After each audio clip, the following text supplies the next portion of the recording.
heavy medium punch, low on drive gauge here, so he will have to spend that level 3, and he's going to actually change the direction of how the drive gauges will work right now.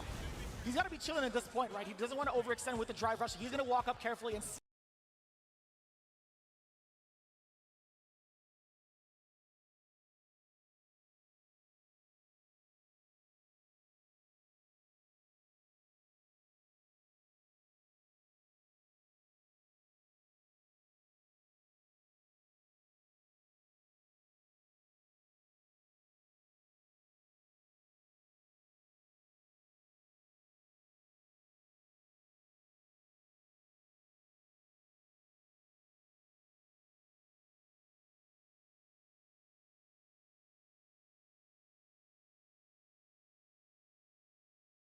Yo, what up? Jump and read against the sandblast.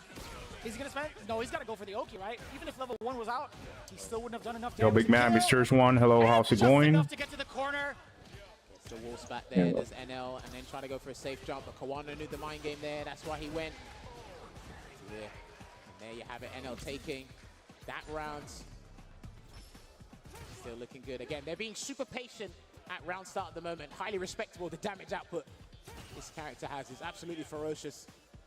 Just walking slowly, trudging across the screen. Gets My that. God, you know he was kind of hovering around the medium kick range for a while. That was the main objective for him, to catch NL walking back and skipping away, but Yes, no. that's what he was doing. No and the OD. side swap with the suppressor. He's been doing that against Ken, does that against Lou. Smart. Earns himself a burnout here, and he's going to make sure. Oh my God. Huge. He can actually spend a super if he wants to and get the Oki after for the damage, but he's going to throw and then try and guarantee a chip scenario. No, he baits a level 3. Okay, nice. Look up Fighter 6. With a Sandblaster into the fatal shot, because again, he's very limited in how he can chase that down, but because that OD projectile goes full screen, he just completely finds to close it out. Good observation there from NL. I'm just glad it wasn't a mistaken uppercut. Imagine that, right? Spinebuster going forward. Again, the medium kick bringing out against the Sandblaster. You saw the startup from Kawano, but this is so good right now for Kawano. That back throw can lead to so much. The defensive choices. You saw the backdash. Now in the burnout. Checking him with the rising upper. There's no escape. He's got to deal with this, and he's threatening the stun here, Kawano from NL, and he's going to get the stun nice and early here, so he's going to set up something, and he drops a huge conversion here. So now it's his turn to roll the die on defense. Oh, the jab caught him, and he got beautiful. Backer again. Damn, these guys are fighting tooth and nail to keep that corner. The look up. You gotta go for the damage, right? Are you gonna go for the damage or the side switch? Indeed, he's gonna go for the advantage as well. I don't even know. There's some Hold on, he's got one shot of a drive. Is there a cam player alive? Just a little more. Not sure. With the combo, good awareness from NL. Another thing I've observed as well is how these guys have to make a comeback. They do get a little bit antsy, a little bit flustered. That was sick. Dude, the way this guy's actually closing the gap, changing up his decisions. Drive rush jab almost won it. Here we go, OD, Avenger, and he's gonna burn him out here with the super R2. Full screen, he's just gonna walk him down. Oh, wow. What a choice. He found some way to get in. The look up. And guess what? It was via Fierce. Well, the heavy punch still paying dividends. Speaking of dividends, that risk was amazing for Kawano for having to pay out against NL. Okay, immediately drive rush cancels there, delayed the crouch medium, and he has to keep him here in that burnout state. He's actually got a lot of real estate to work with if things don't work out. That's there, and he does that immediately with the Vulcan block. It takes the round there for Kawano. He just done that anyway, because if he said punish Kanano would have saved. Man, this is gonna be a long, super long top 8. Like every match is first to 3. I don't know, man. It's hard to call, but the gun, I gotta say, man, the gun has been pointed towards NL in the corner so often by Kawano. It's so hard to get out of Yo, Brian, hello, man. On the backdash for the throw. To anything else. He gets caught out, similar to what Safe did against Fino in the Ken mirror, but he's caught him with the loop mirror now as well. Meaty, roundhouse there, delayed throw tech, trying to avoid getting put in a detrimental scenario. They're both low on drive gauge. These guys are literally fighting neck and neck, and it's tantamount on drive gauge until NL coming a little bit faster here, while Kawano is actually trying to avoid the amber. Spraying it out. They're waiting for one medium to whiff. Oh, and it was a heavy instead. Something had to whiff. Perfect spacing there for Kawano. Damn, that's pretty good, Brian, man. Well done. Goodbye to Chuck E. Cheese Wi-Fi. Pretty good though. Build enough. No way. Well done. The perfect damage calculation. I'm not trying to meme it up. I'm not trying to say the track's on the game, but that was actually Adrian, hello. the perfect amount of bar Welcome, builds man. for the level 3 from NL. This is what you kind of need in those situations. That's why it's clutch, right? Especially the CQC, and they got like probably 4 drive stocks to work with, for 2 drive rush cancels to build up an abundance of super meter to get the close out here. And that whiff, my God! Do you know what both of these guys have been whiffing the hell out of stand hard punch? They really have. Oh, and it's so difficult, right? NL has been stuttering a lot of his normals and layering them as well against Kawano. That stagger pressure has really led to a little bit of urgency from Kawano. Hence, NL now shifting up the gears in the timing of his meetings. Oh, and he baited him with the first crouch medium punch to get him to try and react. Crouching medium punch, fighter 6. Drive rush cancel there. Here comes the back throw. Kawano going to chase him down, try to catch him out with the suppressor, because he hasn't done that in a little while. That look that matches more crouching medium punch wins. So he gets the maximum damage there. No parry scaling. OD uppercut. Yes! There you go. Genius jammers. He had to, man. He had to bust out that situation to play in the neutral again. And he baited What? Gosh, on in there. Do it again. Nice and What easy. the hell was that buffering for? That's the situation now I've been exposed to. Using stand light Like, to bait him into something. And now only throw a jab, and the other Luke just reacted Because level 1 is to that crucial jab. matchup, by the way. As an Like, he got baited so hard. And that was at the toes. Going for the tackle. Got a carry. Pointers counter. You saw the throw bait. You saw the throw whip. Excuse me. Most of their damage has been coming from mediums, from slight blips in their pressure. They're still trying to catch each other. OD rings out. Live by the uppercut. Not a Big block. parry, somebody got it, and then suppress. He's going to burn him out. He has to, surely. Keep the combos too long. Gonna do something else instead.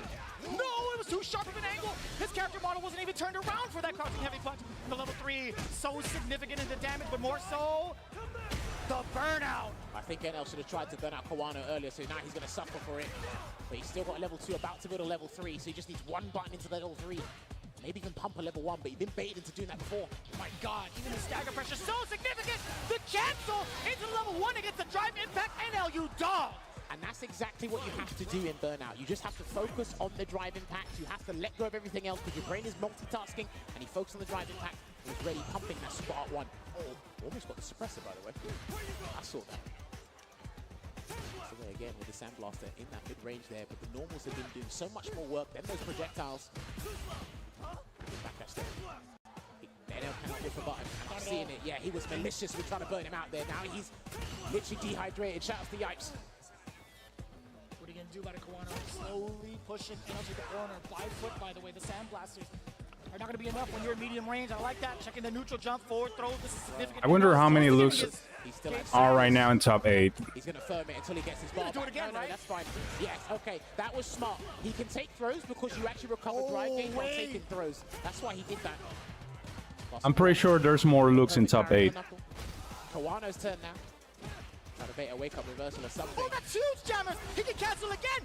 That's it. Attack. NL takes out Kawano out of the running! There you have it. Like I said, one of the strongest loot players in the world and one of the fastest in that mirror match. He shows us why. Very persistent. He's been overwhelming a lot of people today, even in his group stage, and NL emerged victorious. And he actually places better than what he did last year, because last year, I believe he was joint 7th. So now he'll get minimum 5th place here, so a big improvement, despite it being a different game here for one of Korea's. Oh yeah, Mena is already out. It's definitely a heartfelt moment for Kawano.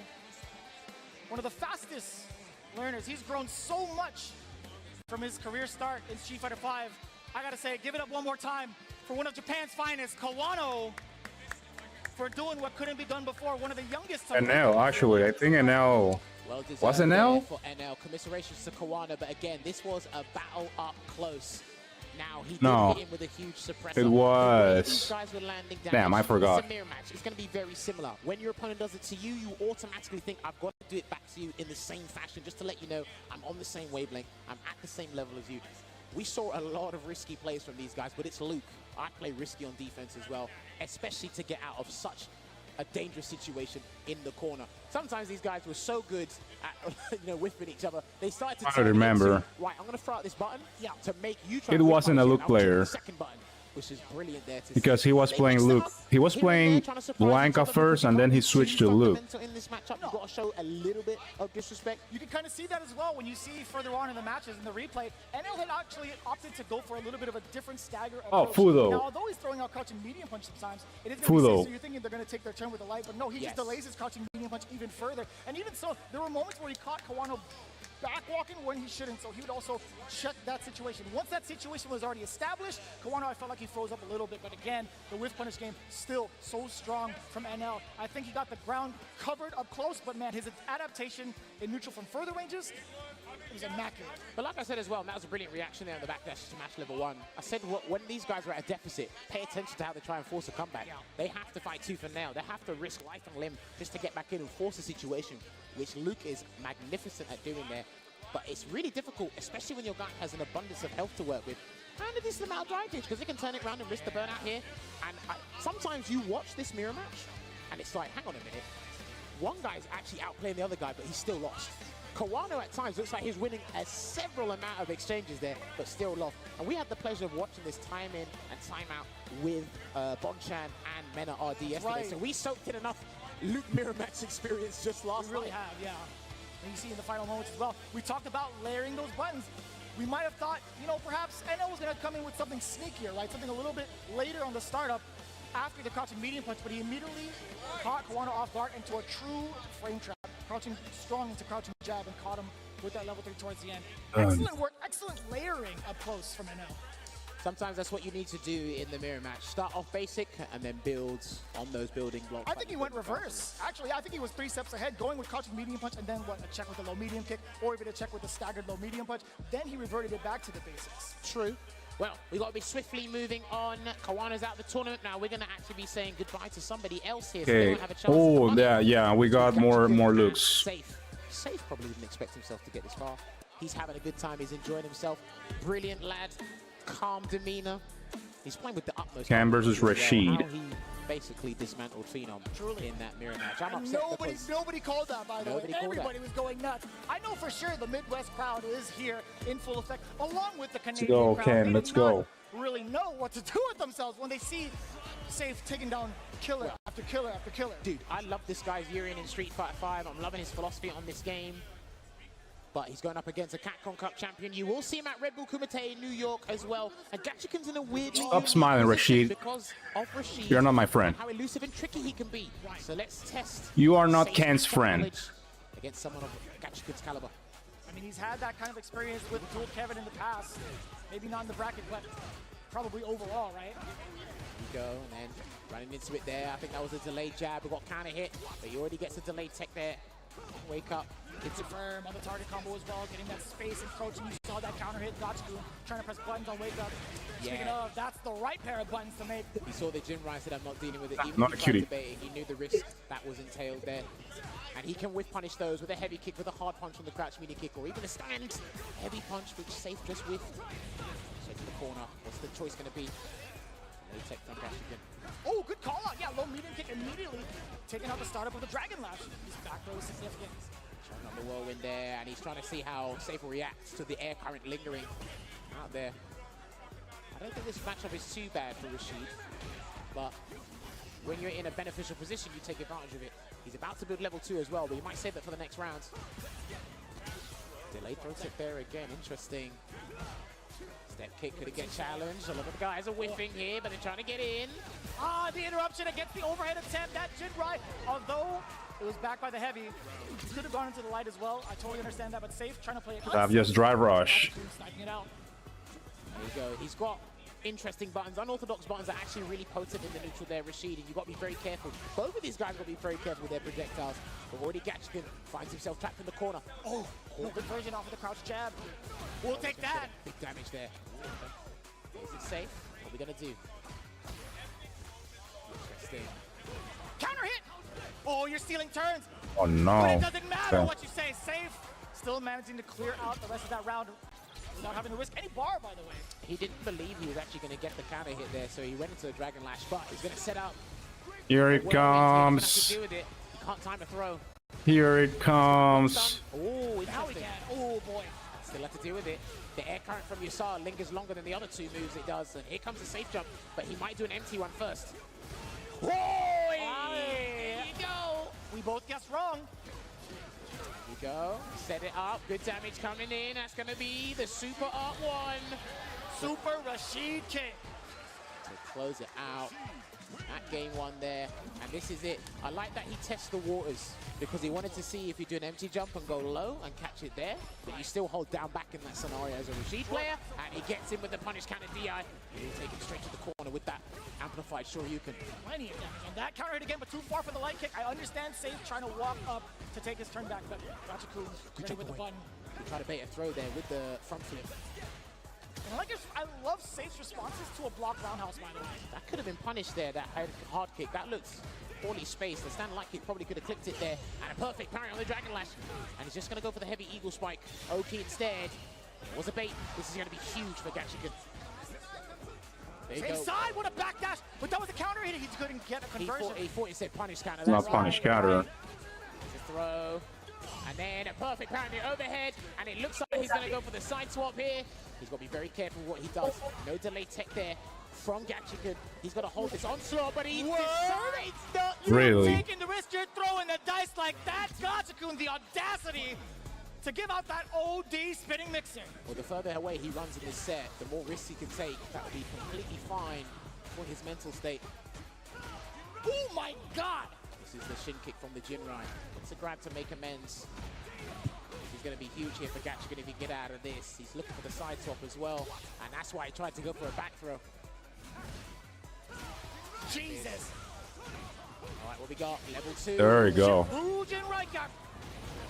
Just enough, though. Oh, didn't kill though. Okay, still holding it out here. He thought Gachikun would wake up with an option, and that's what he's looking for. Yasar's coming. No, he's going to charge this up instead. That's how you feel? Okay. Chip damage. I was surprised that he charged up a whirlwind shot instead of using Yasar, but I guess he was preserving it for the final round in case things went south, which that's exactly how it's panned out here. Overhead worked out. Not sure if that's what he wanted. Either way, it was a little sneaky. Saive wasn't ready for it, and you got to be ready for this. He's just going to walk up. Overhead. Going to hold it there. He's going to wait for it to come close to make it a true block string. You've got to deal with this, and he doesn't deal with it. So here comes some Oki. That's plus. Oh, that works out actually because the Arabian Cyclone is a physical hit. It's not a projectile. Good awareness from Saive to let that super art ring again, covering the aerial space. Jump medium punch. The moment he sees the flip, he just back jumps. Yasar's here again. Oh, you got to deal with this twice in one round. He's going to push him out of the whirlwind. No throw tech. Oh, you literally said it. You literally just said, don't throw tech. And what it happened? You are actually on demon time. Dude, I've watched this guy. I played a little bit Rashid, but the way he set up that tornado, he's going to push him out of it and then try and force that throw while it's slowly encroaching on you. It's uncomfortable, man. And I'm not even going to tell you pay attention to the whirlwind because Rashid is absolutely problematic. Another fine start here for Saive. Mix, but Gachikun, immaculate defense. I'm telling you, when we highlight Gachikun, we always talk about his movement and his defensive decision making. All right, there we go. Low on drive gauge, he can't parry unless it's a perfect parry, and he tried. This is big here for Gachikun. Trying to get a throw tech there, and that was accidental, so he's going to get punished. He can make amends with a choice, but he's worried about the EX spinning mixer. There's a throw. Himself in the corner. No. Hard kick there. If that jump you already know he's trying to set up for the Isar. He does so successfully after the OD tornado. Now, category 5. Shout out to the BFFs, man. Got to deal with it. Throw tech again. Lovely stuff there from Saive. And again, what a defensive sequence there from Saive. He's got to take the round after that. It's a tall order. It's almost insurmountable. He's got the bar to do it. Oh, man! He's conditioned him, especially with all the whirlwinds are coming out. Even his conditioning has been conditioned, man. Gachikun is just all over the place. He's looking to run rampant in this set there. That was negative on block, but it was safe. There you go, cancelling it there. He doesn't want Saive getting any momentum, any pressure going there, and that block, this is huge. He's burnt out as well. Charge the whirlwind shot, get the pressure. He's got to deal with that. The chip damage as well. Of course, covering the options of the jump out, heavy spinning mixer, applying all the plus frames as well. Just the sequence alone does so much damage. And of course, and I think he's done. If he does this whole thing correctly, he's going to build the bar, medium spinning mixer. Not even, he's going for the different version, and Super Rashid kick will close this out. Oh my God! How much damage was that? That was enough. Thank you very much. much, Capcom, for putting this crazy character in the game. Rashid wins. Rashid Specialist advances deeper into the bracket. Andy Bird said, look, here's my hot take. He may take the tournament. Well, he's off to a fine start here in this top 8. He fell to DCQ earlier, and he's still got a chance. Like I said, he's in a weirdly unique position with the character, the trickery, and again, this is the person you don't want to bump into in bracket. Oh, definitely not. Yeah, former Capcom Cup champion. He's gone through a significant struggle trying to pick a character. As soon as Rashid came out, he adapted perfectly. The most dominant force that we could ask for with this character. And just taking a look at Soap, I will say this though, Saive had such a fantastic start on offense. You know, some of the conversions he had missed from the counter hit, still being able to recover afterwards, sign of an extravagant player. But overall, some of the decisions from Gachikun on defense is what really took out Saive. Is brilliant from start to finish there from Gachikun. Got a couple of perfects there. All the optimal Rashid combos. He showed him so many different safe jumps. His neutral game was pretty on point. How he conditioned Saive to tech. I like that Saive was still determined to still try and aim for a perfect parry, to still try and keep himself in this dogfight. It was a hard-earned effort there, but unfortunately, he just fell short. And even times where he went for the right choice, I guess it was just a slight misunderstanding on spacing. But yeah, not seeing how to really comfortably deal with it. Because how often does he get put in these situations? And then again, this is what it was. You put the tornado on top of them here, you push them out. So tough too. Again, there's certain moments where, or certain distances where you can't even try to go for a throw. This was brilliant. That defensive sequence there, and even, because he threw tech so much, you've stayed locked into that mental state. That's right. That you think Gachikun's going to be so stubborn that he's going to throw you, that he thinks you're crazy, but nah, he changed it up there. And then when you're in burnout against Rashid, especially in the corner, good luck when you're knocked down. Yeah, so many plus frames to start off with, and again, just that harassment with the special moves on top of that. It's just draining out so much of the life. And you see Saive kind of like reeled back in his seat, was not ready for that drive impact. Despite having 2 bars to his name, Gachikun was willing to take that risk because of that significant life lead overall. But man, this combo did not end. Well, it ended something, but I gotta say. Into this top 8 run here. Hey, yo, Kokujin being here is actually godlike, by the way. So there was someone I could hear shouting, and the talent team were like, or the talent manager was like, who's that shouting? I said, it's probably a Japanese fan. And it's like, who? I said, there's only one person. Not just any fan. It's only one person that does that. Legendary. So shout out to Kokujin. He's always been repping the flag. He's been showing it up there for Kawano and Fudo and so on and so forth. But this is what the bracket's looking like now. 2 players have left the top 8, Kawano and Saive. Commiserations to Saive. I've been thoroughly impressed. One more time, please, please, please, for our North American representative, Saive. Give it up for him. It is fantastic, Ken. Well, Sid, thanks a lot for your support. I appreciate it, my friend. Mad far with the Midwest on his back. Toronto, stand up. Small DLC. That's your boy. Well, it has been phenomenal. Who knows, man? Who knows who's going to win? Here, but you know what we got to do. We got to take that short break. But before that, I've got to thank the peoples. We use these headsets. The pros are using these headsets. And you see it there with SteelSeries Arctis Nova Pro. We're getting closer and closer to that $1 million prize. And the pro players that have used this have won more prize money using the SteelSeries gear than any other brand. And this week, they're going to help someone in the Street Fighter community become a millionaire. So big shout outs to these guys. And we've got some SteelSeries staff in the building here. So hopefully they're enjoying the action as much as we are. But again, much appreciated for being our official headset sponsor. And I'm pretty sure with $1 million, you could buy the entire collection multiple times over. But for those of you tuning in at home, be sure to check out stormco.com.hk for some of the Storm collectible classics and iconic gaming characters that have been brought back to life. And look at the high quality collectible action figures that you put on your shelf for decoration, etc. Even if you're just a fan, some of the variants that we haven't seen before now in full detail. Shinakuma, one of my favorites on the middle left. Violent Ken, for the very, very first time, also available. Be sure to check them out with the QR code on the top right and get your collectibles going. Well, we're going to do the right thing and go for an esports break. But when we come back, okay, there is not even Aki in top 8. Some stuff at the bar. Drinks are on me. See you shortly. There's no Aki in top 8, actually.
my defense.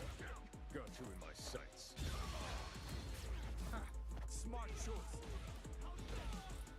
Bring it.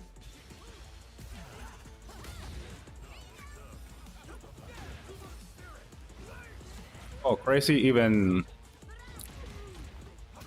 Crazy that DLC characters haven't got their alternate costume, like third costume.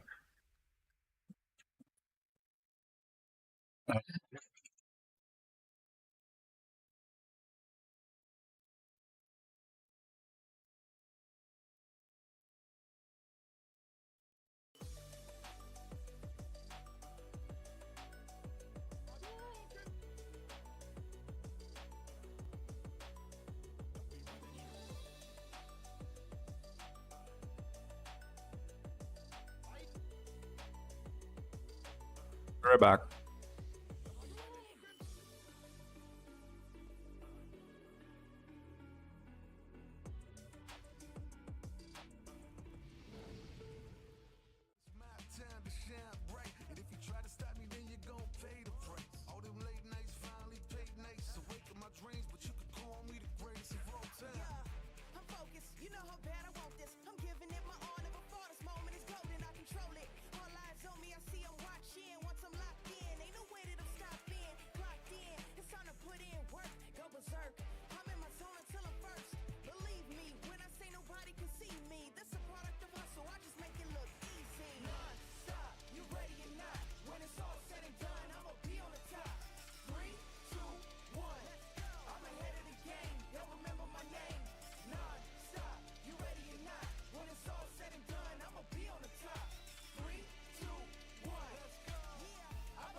Capcom Cup 10. We're here live on this stage at the Avalon.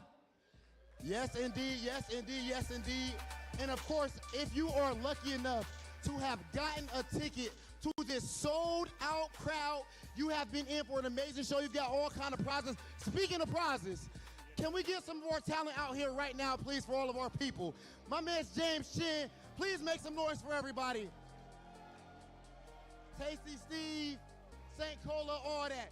Ladies and gentlemen, it is absolutely a celebration. And at this point, we are down to our final 6 competitors. One more time, can we please make some noise for your Capcom 10 Cup?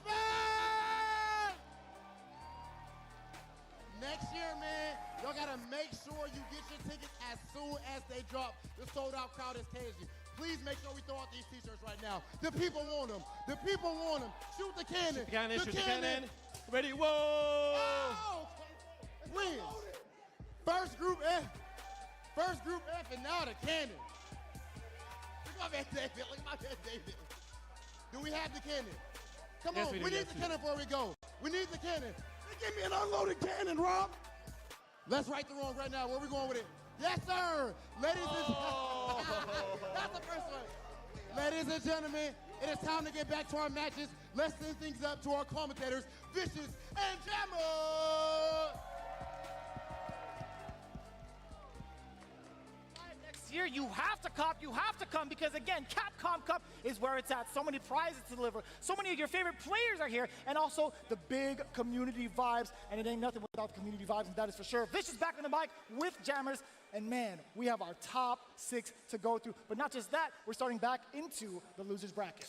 We creep closer and closer to that grand prize here. Let's take a look at the bracket real quick, because we will be starting back from this break with DCQ running it back against another Luke player in NL. He fell short to Chris Wong, 3-1 in the winner's side. He can make amends here and try and aim for that run back, but this is a tall order. Like I said, NL is very good at understanding the pressure, the psychological mindset of players under conditions like these, and he's been running at people, running rampant against them.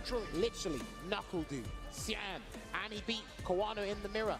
Now he has a chance to beat one of the best JPs in the business with DCQ. And if anything, if he watched what happened with Chris Wong and DCQ, with his neutral was getting punished severely by whiffing and committing to the down forward heavy punch, he will take those notes, but he's got to be careful about whiffing his own normals and heavy attacks there. That's truly vicious. it. NL, you got to take that page book from Chris Wong's Bible of Luke, but it's going to be DCQ. He's not even going to give NL a chance to whiff a button or press one for that matter. As the departure looming over his head there, lets it automatically detonate. It catches him with the brutal spike, and he gets the DI. I Always like that do option it. select just in case they drop the timing. DCQ, not only the damage, but also the departure right in front. NL, he gets snapped on. All the top players are doing it, man. And he tried to do a back medium punch for whatever reason. He gets throw bait, and he's actually near burnout here. So all he's got to do is block a normal. And there you have it. Puts him in burnout here. He's got regular amnesia, he's got level 1, but he's going to cancel into the level 1. And it was so slick. Even after the launch of the target combo, DCQ was caught mid-air, hence the air reset, and was able to land in time to punish successfully. That was lucky for him, a happy accident as we like to call them there, and he has to be very careful. Hopefully he hasn't got PTSD in that mid-range because of what Chris Wong did to him. Oh, definitely not. Well, actually maybe. NL, striking first already. Dash up. Checking with a low medium punch. Again, the stop sign of a medium kick. And I like the interruption against the forwards. Heavy punch. Could have been a frame trap there if he committed to the target combo, but he didn't want to do that. Gets a back throw. He's about to build Super Art 2 as well. Good exchange there with the departure. Here you go, good conversion. He looks like he's going to go for the full thing. You got to set up for level 2. No, you have level 1 damage. can do it. Level 1 should do it. Not enough. Don't let it happen like this. Oh, don't let it happen like this. What did I just say? Does he build enough? No, he dropped the timing, but still, NL on offense. That's going to punish. 2. That's going to punish it indeed. Here we go. And of course, the riskiest thing you could ask for, the sweep. Dude, if that was blocked, that was -10. That could still be caught by a level 1. I'm not sure level 2 would have worked because basically... No. I don't think the hurt box lingers enough for you to get that really, really close. Well, I mean, even level 2 basically goes nowhere. It was basically like the CA in Street Fighter 5, and that went nowhere anyway, so it had to be guaranteed punish. But DCQ gets the first game. This is what happened against Chris Wong. So let's see how NL adapts. He's still whiffing that crouching medium kick in the mid-range. How many times has NL dropped the important flash knuckle sequences? That's twice over. One was for the game, or the round, no, game winner, excuse me. But this time, starting things off, he had already missed the timing. Try to feint there, and he gets the parry bait with the back throw and sets up. Nice departure, and we'll let it loom over his head. I like that NL stop throwing sandblasters because of the automatic detonation. You saw movement as the option from DCQ. He tried to jump out of the way, but the free jump frames does get flipped, and NL firing away with the sandblaster, a little bit of the stop sign from medium kick, trying to find his way in DCQ. No Phantoms inbound just yet. Outside of certain buttons, DCQ's not prioritizing with punishing Luke's buttons. He's looking for something else. Some arbitrary knockdown or something there. And he beat him to the punch. No drive rush cancel. But there it is on block. Resets things to neutral again. He's got to capitalize. Ooh, that was huge. Talking about capitalize. Again, what is happening? Oh, this is huge. This is even bigger. Don't drop that. He kept Don't drop the rest of that. He kept it simple with the sandblaster into the heavy uppercut. Didn't even need the uppercut version there, but again, DCQ falling short in the neutral here. Perfect parry, gets the throw. Has to be laser focused on how he defends, gets the parry, and he's going to side swap and burn him out. This is what's going to happen. He might only need 1 DI instead of something nasty. There it is. Okay, he's going to have to do the second one. And he sets up something else instead. I think he's looking for that either way. Yeah, he's going to set him up. Nice! With the switch up on the mix of the target combo. Here comes the pressure. He's got to guess the ghost, and he guesses correctly. He guessed correctly. Because that is one of the most deceptive mix-ups for JP in the corner. Beautiful guess. And I saw a down forward heavy punch come out again. And he ducked last minute jammers. He didn't want to burn himself out because he wasn't sure if that combo was going to kill him to the level 1. The clutching fist gets the trade. Who would have guessed it? Who would have guessed the throw was coming? DCQ more than ready to take that risk either way. NL with the uppercut already ready for DCQ's approach in the air. This neutral has been so aggressive from the side of NL. He has indeed. Trapped in the corner, and that was ambiguous. I don't think he knew which side, so he didn't want to commit. So he takes the light combo instead, and he's back to full screen. Now he's hit with a medium. He's tried a heavy, tried to sneak in there with a drive rush light. That was not what he wanted. NL tried to pursue afterwards. That was a counter hit from DCQ. Good fade away. The check there as well. He's going to set up shop there with the departure and then close the gap. I like that he dashed in and walked away to see what DCQ would react to with that dash. One buffer into level 3. He's going to get the conversion to level 3 if that crouching medium kick connects. Green, both on the other side as well. NL still trying to chase down DCQ. So elusive, as we had alluded to earlier. We talked about it. DCQ, one of the toughest to nail down. Again, that very last delayed tech throw, creating so much space between the two. Good resilience on defense here. Takes the grab this time around. He can afford that. He's got a colossal life. Oh my! What was that? He's being patient about it, and NL needs some drive gauge to work before he commits to a drive rush cancel again. He needs a bit, and he's gonna have to deal with this. What's the commitment gonna be? Jumps away. The defense! Beautiful. So important to get out of that situation. It could have caused him a burnout. Heck, he could have gotten opened up. That was a masterclass, which means if DCQ gets a conversion, he can't actually get the round because he hasn't got level 3 available. Not even trying to anti-air. He's focused on something else. Oh boy. He's focusing on something else. OEP. Sure. Still got the level 3, 10 seconds on the clock here. He needs to make a big commitment. And That there is it a huge punish counter. What? Here he comes, and it's going to freeze the timer as well, so it doesn't matter. And it's going to give him the life lead he needs. It's not going to take the round, but he can back away. He can throw a sandblast to keep DCQ in check as well if he wants. And he waits, and he knew DCQ had to take the fight to him, which is why he was completely fine with dealing with that. Safe option, like I said, sandblaster could have worked there as well. He kept it fine. Looks like DCQ is going to have a change of scenery, which is much needed, but he does not want to get double jeopardy by a loop. I think that was beautifully done from NL with the situational awareness, really containing the possible chaos, considering what DCQ had left in storage with the drive gauge. I think that was the most optimal thing you could have done. Not trying to back away, not trying to play the timeout, forcing the error upon DCQ. That was stupendous. It was sensational indeed. Gets a costume change back to the default. Sometimes a change of attire could do the trick in fighting games. But let's see what happens here. He really has to be careful with his neutral because that's where NL has been beating him most of the time. You can't rest on your laurels in the neutral game either with your zoning game because NL's actually been getting through that. That's something we haven't seen ring out ever from NL, at least thus far in top 8. Drive rush is in. He tried to run away. We haven't seen an amnesia yet, so let's see what happens. And he blocks it out for now. The third one, a little bit too far, a little overzealous on that one. NL trying to reach down below, but DCQ having the whip punish ready. Walks away. He's trying to wait for some drive gauge to come back while anticipating a perfect parry as well. Word. He's going to have to make sure that departure stays on screen. He's only going to get one to connect because the other one disappeared. Chases him down, tries to bait something here. Almost trying to get a throw tech there, but good fade away again. Look at these perfect parries there from DCQ. About to get Lavushka ready. Just weighing it down. Here it comes. You just called it out. What's the defensive choice? No, he got hit this time. It's going to be a full conversion into the OD stalagmites because at some point you're going to capitulate and try and force yourself out of the situation. But sometimes doing nothing is the best option you can do. Take there from DCQ. I've got to say, dealing with the strike throw situation, especially after a drive rush cancel block, he's played much better, much more comfortable as opposed to when he was fighting Chris Wong. Maybe it was that first set jitters because they were to kick things off in this top 8. Man, what a delay on that crouching medium punch after the drive rush. DCQ not even trying to press the button after that, but speaking up, does get the counter hit, full conversion off of the standing right. I love it. Always dashing forward, perfect parry, and he gets the full conversion. It's too far out. It's way too far out. It's so troublesome for Luke players to get that exact punish counter into a crouching heavy punch because of the pushback on it. Has no horizontal range or a lack of horizontal range as well, that button there, the crouching hard punch. It compensates with all the verticals. You know? Blaster again, no big risk here from DCQ. He's just waiting to try and respond to what NL does. Takes a grab. He can't take another one. That's why he's fighting back. Yeah. Bang, bang. Yeah, that will be the round here. NL does have a fully locked and loaded level 3.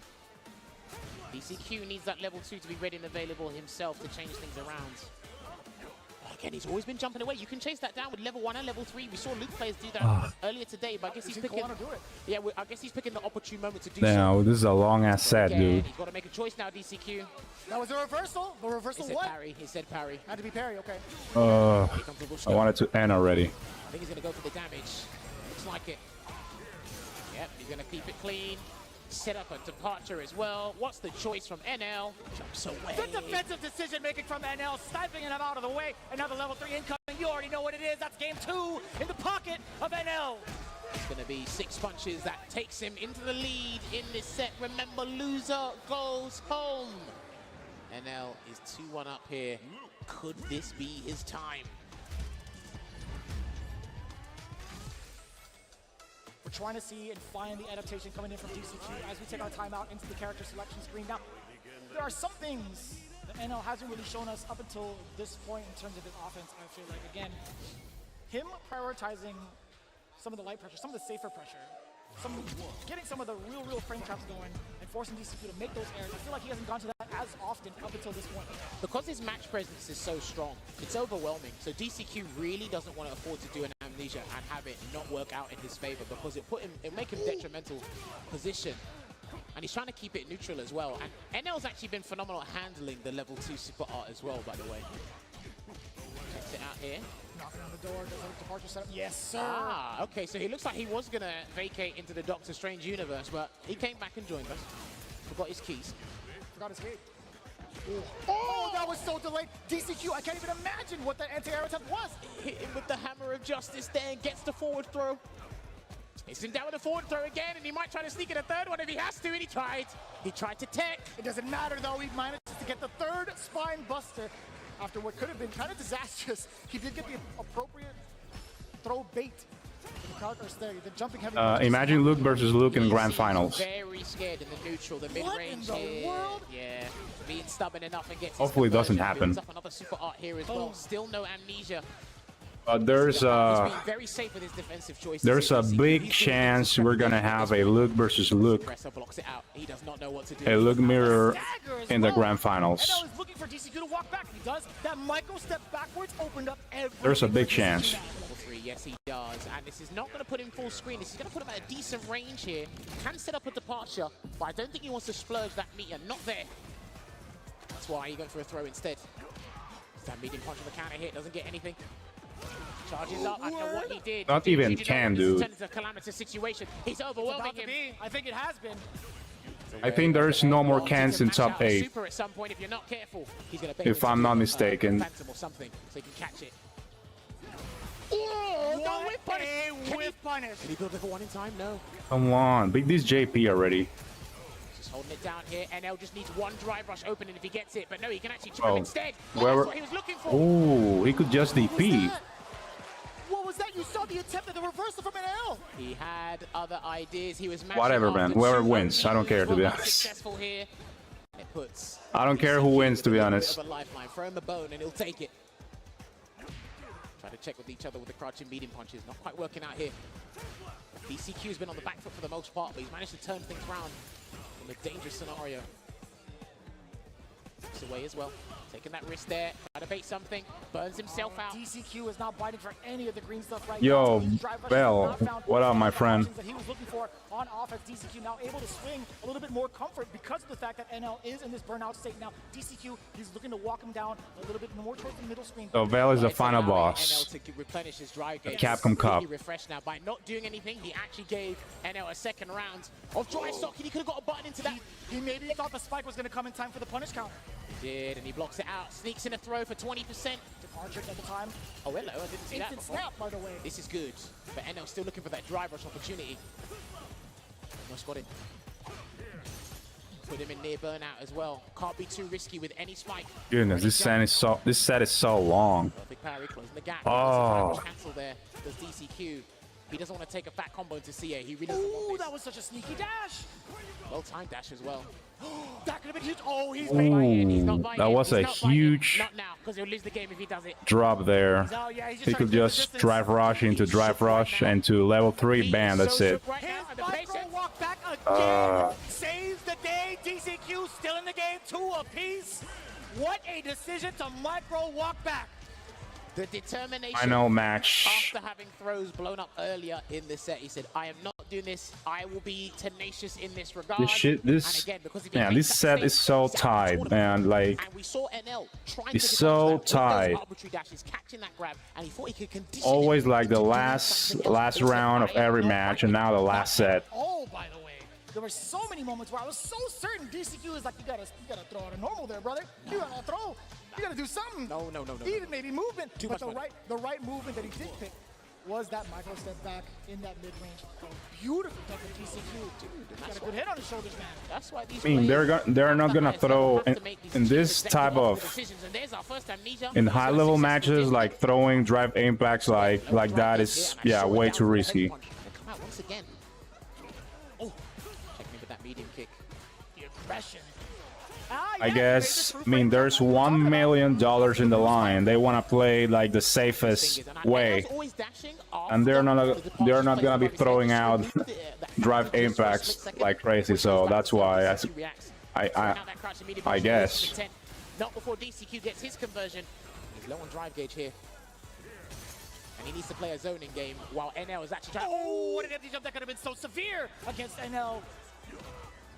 Pieces. Has to take the grab. What's the choice? DCQ wakes up with a button. He tried to get a stride bulk, but NL got no uppercuts, bro. Don't bait anything.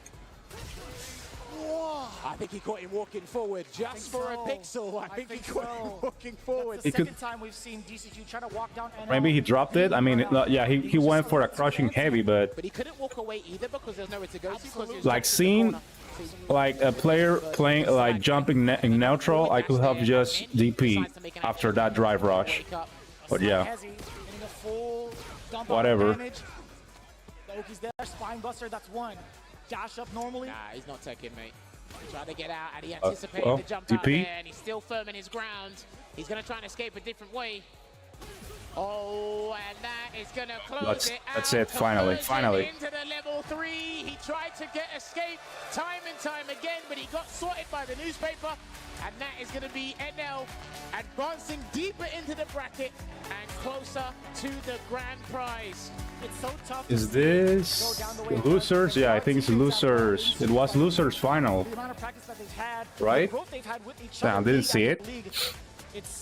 It's insurmountable, man. This experience to have to face off against each other in the single stage is one for the ages. NL making a deep run on the loser side. It looked extremely shaky. But when you're playing losers finals. In that toolbox, it's hard to Now we still got a long way to go here. Against the hammer of justice sometimes, because he's just that strong and he's just that aggressive with his damage output. So again, we saw things. He seemed a bit more confident as opposed to when he was fighting Chris Wong, but even then, I sensed. Yo, this guy's sponsored by Naraka. His confidence back. Naraka is a battle royale game. He really was, and to be honest, NL was tightening up the screws, right? How often do we see a heavy normal? It's actually sponsored by a video game. But yeah, he hadn't whiffed any of those big heavy normals that we were used to seeing him do. Kind of maybe try to go for a counter pull. He's kept it nice and tight majority of the times, especially after the strings of lights. And if he gets the stagger, he's looking for majority of the time DCQ to flinch. But we didn't really get to see that flinch. Hey, some guy, hello. What I found interesting. Welcome, man. Justice. That's got to be renamed, right? It has to be. Shout out to Ending Walker, he told me that name. But what I noticed as well is when DCQ was trapped in the corner, it was much more difficult. It was such a Herculean task to get out of the corner as opposed to... Yeah, even if they're in burnout, like, trust me, it's even way risky. Like, I actually prefer if they are in burnout just to let them jump and punish their jump, because if you try to go for drive impact, they will just jump out of it and you will get punished. So yeah, pretty risky. Wasn't biting. That looked like a delayed backdash or jump. Something happened there. It's about being patient at that point. Like, who gets frustrated first? Like, what the hell are those lag spikes? What is going on? These top players will always tell to each other and us as talent is it's hard for certain players to keep that momentum. Like in what? In what? It looks like NL finds himself. Like in what they are playing on? A fucking toaster or what? Speaking of which, now we gotta change it up to Lashar versus. Are they playing in a PS3? All right. Okay, Chun-Li versus Rashid. Lashar still doing the business. Like that shit looks awful on the big screen, like that huge ass lag. Damn. They've played various others as well. I think there's a guy called CPU level 5 or something on CFN I've seen them play. And now I personally don't like this matchup on paper.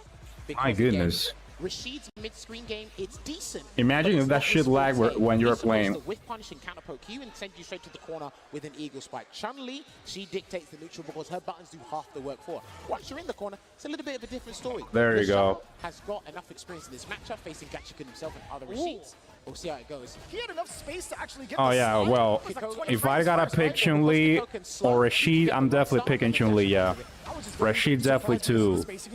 I want to see how Gachikun forces. I don't want Rashid to win, to be honest. Try and force. If I gotta pick, yeah, Chun-Li, way better. He's always trying to react to an airborne movement, not checking what it is. I feel like you can kind of treat that as like a delayed jury dive kick, which is what Uma had been doing to Lashar to catch a Tencho kick. Yeah, that's what I was going to mention as well, but good call on that. And he's going to burn himself here. Set up a safe jump. This guy's a crazy tune now. Like, this guy got a crazy ass tune. Oh. More than enough damage to continue on Lashar, and even if it didn't kill, he still had a safe jump in the pocket. Drive rushes in, round start, but then a drive rush cancel as a rebuttal there from Rashid. And here comes Hurricane Rashid. Block. Good defense. He's just going to punish you or bait you with a medium. Look at that drive gauge damage there, Vicious. That level 2 too broken, man. Oh, either way, that round was clipped as a punish counter. I think that's the first heavy kick I've seen from Lashar in a little I while. agree, That's yeah. not in a combo, by the way. Gets a forward throw. And that almost got him. He could have actually punished that, I think, Gachikun, or like tried to challenge it with a DI or something. Challenge it, yes, with a DI. Punish it, I don't think so. Ooh. Okay, just holding the parry there as well. Probably waiting for a jump, but a drive rush cancels to force the scenario. Takes the grab because he gets some drive gauge back as he's knocked down. But what a check from one of the best light punches in the game. Another throw tick there. He's out. Yeah, he's trying to see the Tencho kick. Oh, that was such an interesting trade. If that didn't trade, Lashar would have won the game. God damn. Oh! It didn't matter. Still found the opening with a low medium kick, one of the strongest tools in Chun-Li's arsenal. And this is the interesting thing about this matchup. Rashid has crouching medium kick drive rush cancel. Right. Again, he's got decent range, but you're going up against one of the longest reaching crouching medium no kicks doubt. in the game. That is an historic normal that blows up everybody. If anything, Rashid might be contender number 2 for really, really long meetings. Maybe jury. Maybe jury. But the no, not listen, all right. Listen, he Pretty has good. to be meticulous with his spacing. If he's fixated on trying to whiff punish that button, I don't agree with it, but he can do, but he's got to use other normals instead. Maybe Actually, it's, what is it, like 7 frames? No, it's like 8. It's 8? Okay. I was going to say, if anything, it compensates with like the startup being a little bit quicker, but I guess I was wrong. Gets a drive rush cancel there, and he's going to set up an overhead maybe? No, he's going to dash and try and get a throw bait instead. Ooh, this is what I mean. You can't keep trying to resort to that. Right, the button challenge there. The amber on the drive gauge. Hasn't risked the jump yet either, because Lashar's been throwing out some dangerous Kokokens, but people haven't been jumping them.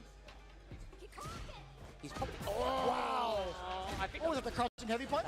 it's a very good button. This guy's whiff punishing like crazy. He tried to jump. Again! Oh, back-to-back Tencho decisions. I think that's fine, at least for the life advantage that he had. He still got his supers to defend him, and that was a frame trap there. It might be the true block trigger. There's the stun.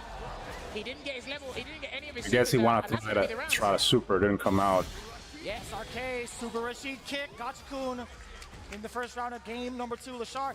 I like the idea. 2 jabs could have gone to a super. Maybe a 3rd jab is what he was going for, but either way. It could have been muscle memory into DI, and he forgot that he was Perhaps. still in there. And he's still trying to do a low forward, and he's getting whip punished in the process with his own crouching medium kick. That was so tricky. Managed to avoid it though. Yo, Denjin, how's it going? Welcome, man. Just yet. Protect there from Lashar. I thought it would be from here. He needs the space, but Lashar's not going to give it to him because he's going to push him right back where he came. Damn. Boom, boom. Set up something nasty. Counter hit. Here we go. Is he going to spin a mixer or leave it? He wakes up with a level 1 instead, and it hits, and he gets the post for the camera. And he still gets that low medium kick as well. Not going to be overzealous, but yes, sir. Gets a full-on conversion. Good choice because it makes enough space. Level 2, of Instead course. the knockdown instead, that was the wrong choice. That was the wrong choice. There was not enough space, and there was not enough time. But remember, So the whirlwind you can beat level 2. It's beatable. Actually makes it one apiece here. Tantamount is the scoreline. Level 2, completely beatable. Beating out Gachikun 2 times over already. Nearly 50% gone. Got to firm it. In the throw range. Does get the throw. You see the counter hit. Counter hit again. No conversion. The handshake of doom. Again, how often has he been clipped trying to anti-air Gachikun? I think he might have to let a jump go at some point, but Gachikun doesn't have to change from gear 1. Gets the conversion into the eagle spike. That is perfect parry. Fine. Or just block it. Yeah, simple. Just block level 2. You're gonna be just fine blocking it. Almost got the trade. Yeah, right. 5 a lot. Super successful at doing that. He's going to build level 2 in time. No. Gotta get throw bait. Hold it down here. He's about to build a hurricane, but not unless the Lashar takes it from him, and that was negative. What was that? That was light, was it not? Yeah. Should that have worked anyway? He could lose the round from this. Nah, how come How come that reversal was saved from that jab? There he is. There's your Maybe guy. he did it too late? You called and he delivered. What the fuck? Jeez, he got so lucky there, like after that drive reversal. How come? Trying to look at the frame data from Chun-Li. I could have sworn that was a standing jab. What a whiff punish, dear God. Is he going to side switch to the mix-up though, or take the spacing? He's going to take the forward carry with the heavy spinning bird kick. Ooh, got him. Let's go. Gachikun confirm it or try and escape after this Tensho kicks. Combo video. Confirm it. Man, the Serenity stream is so tough to even try to play defense again because Lashar's just given so many different types of looks. Gachikun, we talk about his impeccable defense, not quite in level 2 territory. He could set it up. He's got to back away. Yeah, he's fine. From here, he's fine. Christ. He's just going to walk into it. Good choice there. He's still got one more hit of that. I think. No, He still Dude, found go. a way to sneak in the standing jab, getting the full conversion into the handshake. Sometimes you have to be obstinate and take the fight to Rashid. Man, seriously, every time Rashid throws that level 2, man, that shit like, oh my god, here he comes. Trying to run away, didn't quite work out, so a safe jump setup is coming. Is he going to keep it an empty one, or is he going to go? Too fucking cringy, man. So wait. I'm waiting there. Like, man, it's like so damn lame. My goodness. Wow. Yeah, he couldn't get a sweep from there. He definitely could have done the roundhouse. Protect. And there we go. He needs a level 2 to surefire this victory. Lashar, not going to go down without a fight. Ooh. Oh, Tensho. This is good. There we go. Make Gachikun honest off of that drive rush. You already know what time it is. Soul 10 Ranka. The damage. All for all. All for all. Sitting on 2 bars as well. What's going to be the situation if he sacrifices level 1? He's good damage. He's not gonna get level 2. He wants level 2 in some space. I don't think Lashar's going to give it to him. There we go. Got him. Got him. This Not is it. at all. To me, it looked like he prioritized Good shit. Lasar to turn this around, because if he gave up with Super Rashid kick, it would have been much more difficult to come back in this round. But it's 2-1 hit to Lashar. Whoever leaves this or loses this, they go home, man. You don't think it would have hit for too much damage to possibly kill Lashar in that moment? Nah, he probably still would have been alive, but he needs it to get the round, and he does get Odie spinning mixer instead. Oh. What a time to counter hit too. Low forward, no, yeah, but he didn't want to drive rush cancel. You don't want to commit to an eagle spike because it's not going to hit. It's fair. Nice. I forget that special cancelable her touch and short. But he's still getting a lovely conversion here, and he should set up a safe jump. That's so deep. Still front. Excellent Oh, decision. wow. Yo, Gachikun, a slight delay on the back throw. Now forward throw, moving on in there. He is in the green still, so he can kind of pretty much prioritize that. He's got the meter.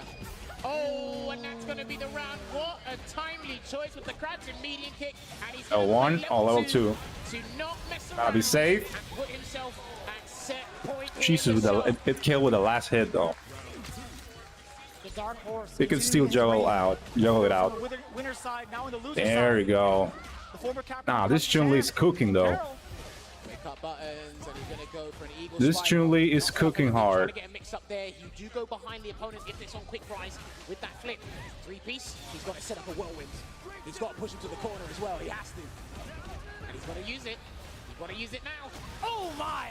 And he gets the full hits as well, because there's still one hit lingering, and he should be able to take this round as well. He's got to do the whole thing. Jesus and Christ, that's damage. At the last second. But the saving grace of the throw, even after the scramble, Gachikun with the full composure and the presence of mind to get the throw against Lashar.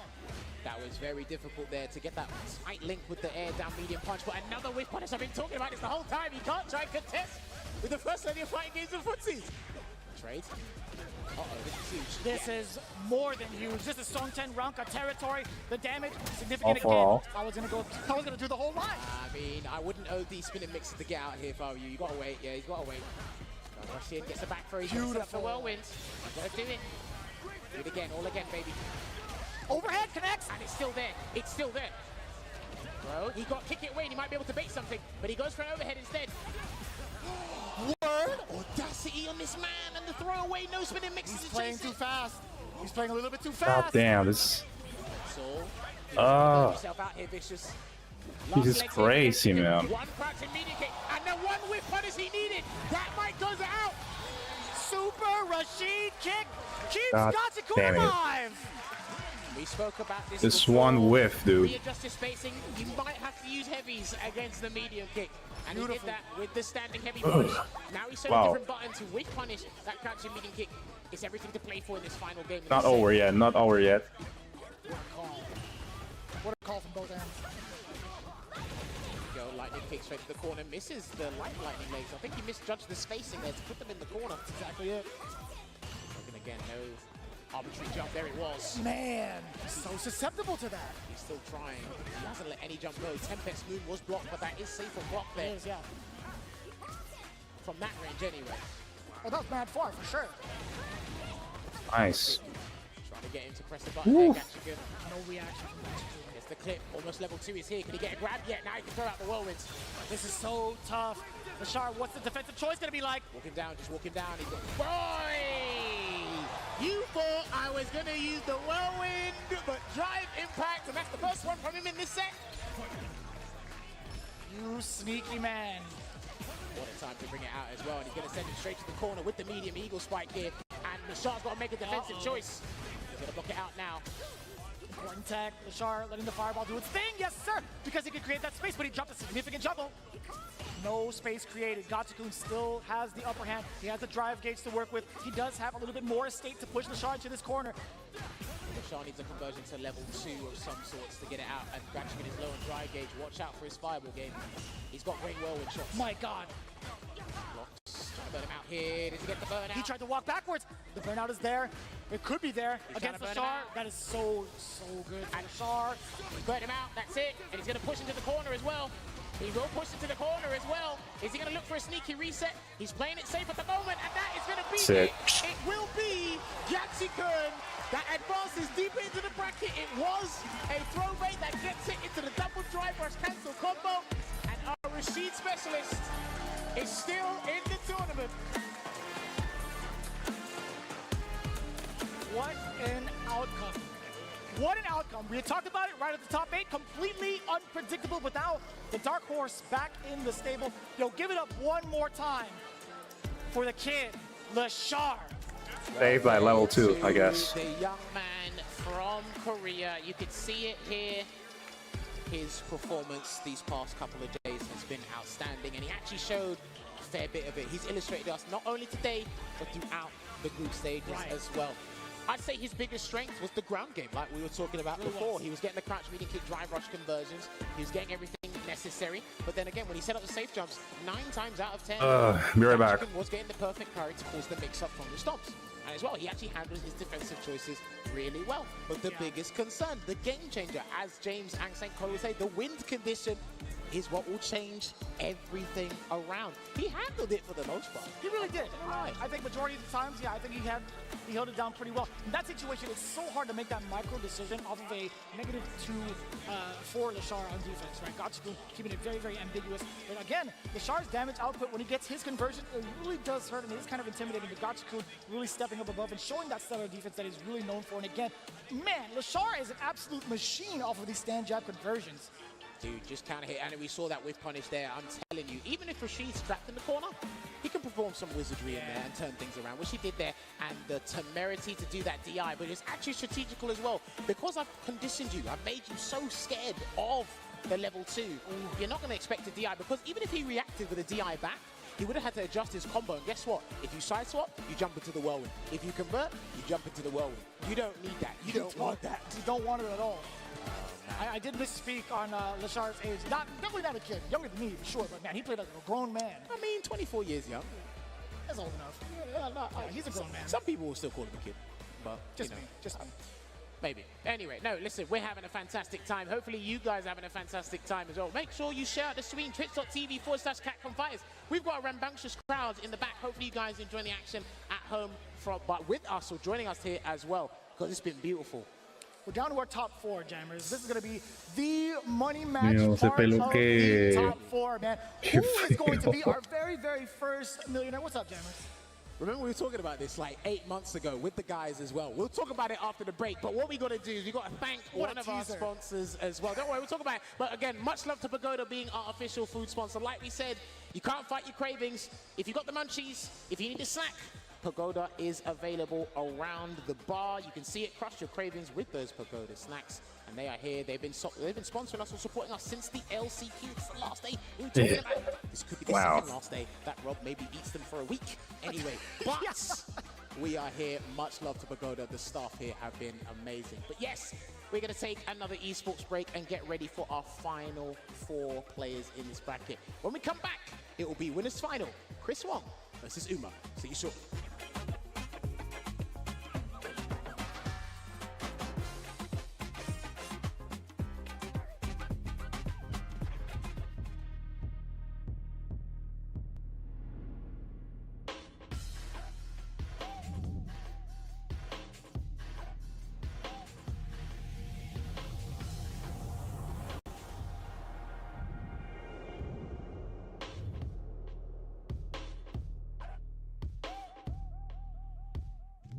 Well, I think in 2 days, new Ed comes out in 2 days, right?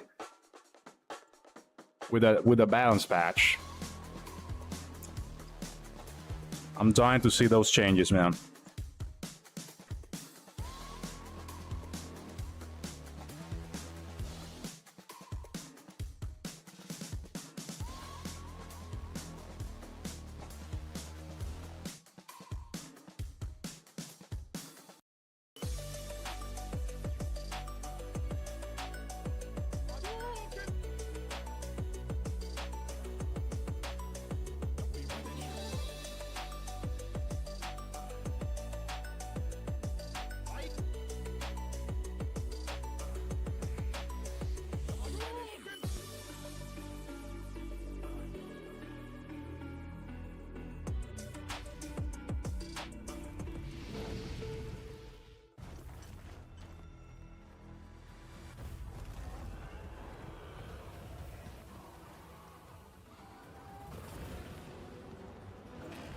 They definitely need to look at those.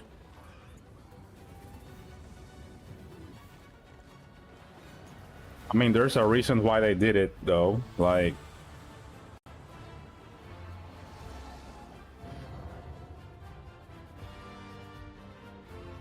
new Monster Hunter game.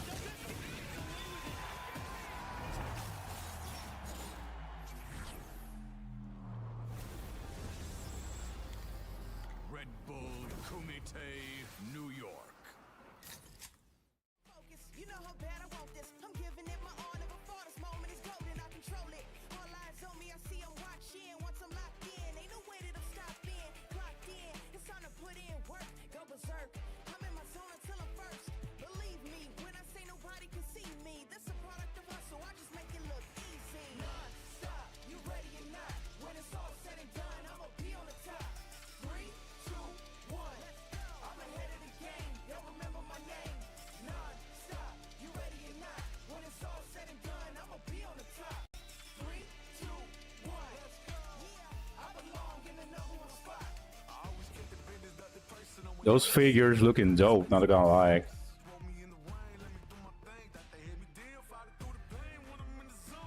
Only squatting. Looks sick though.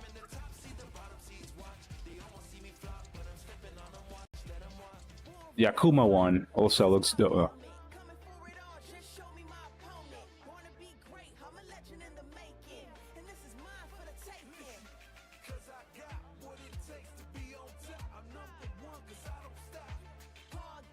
Chun-Li squatting like 400 pounds like for warm-up easily. God damn.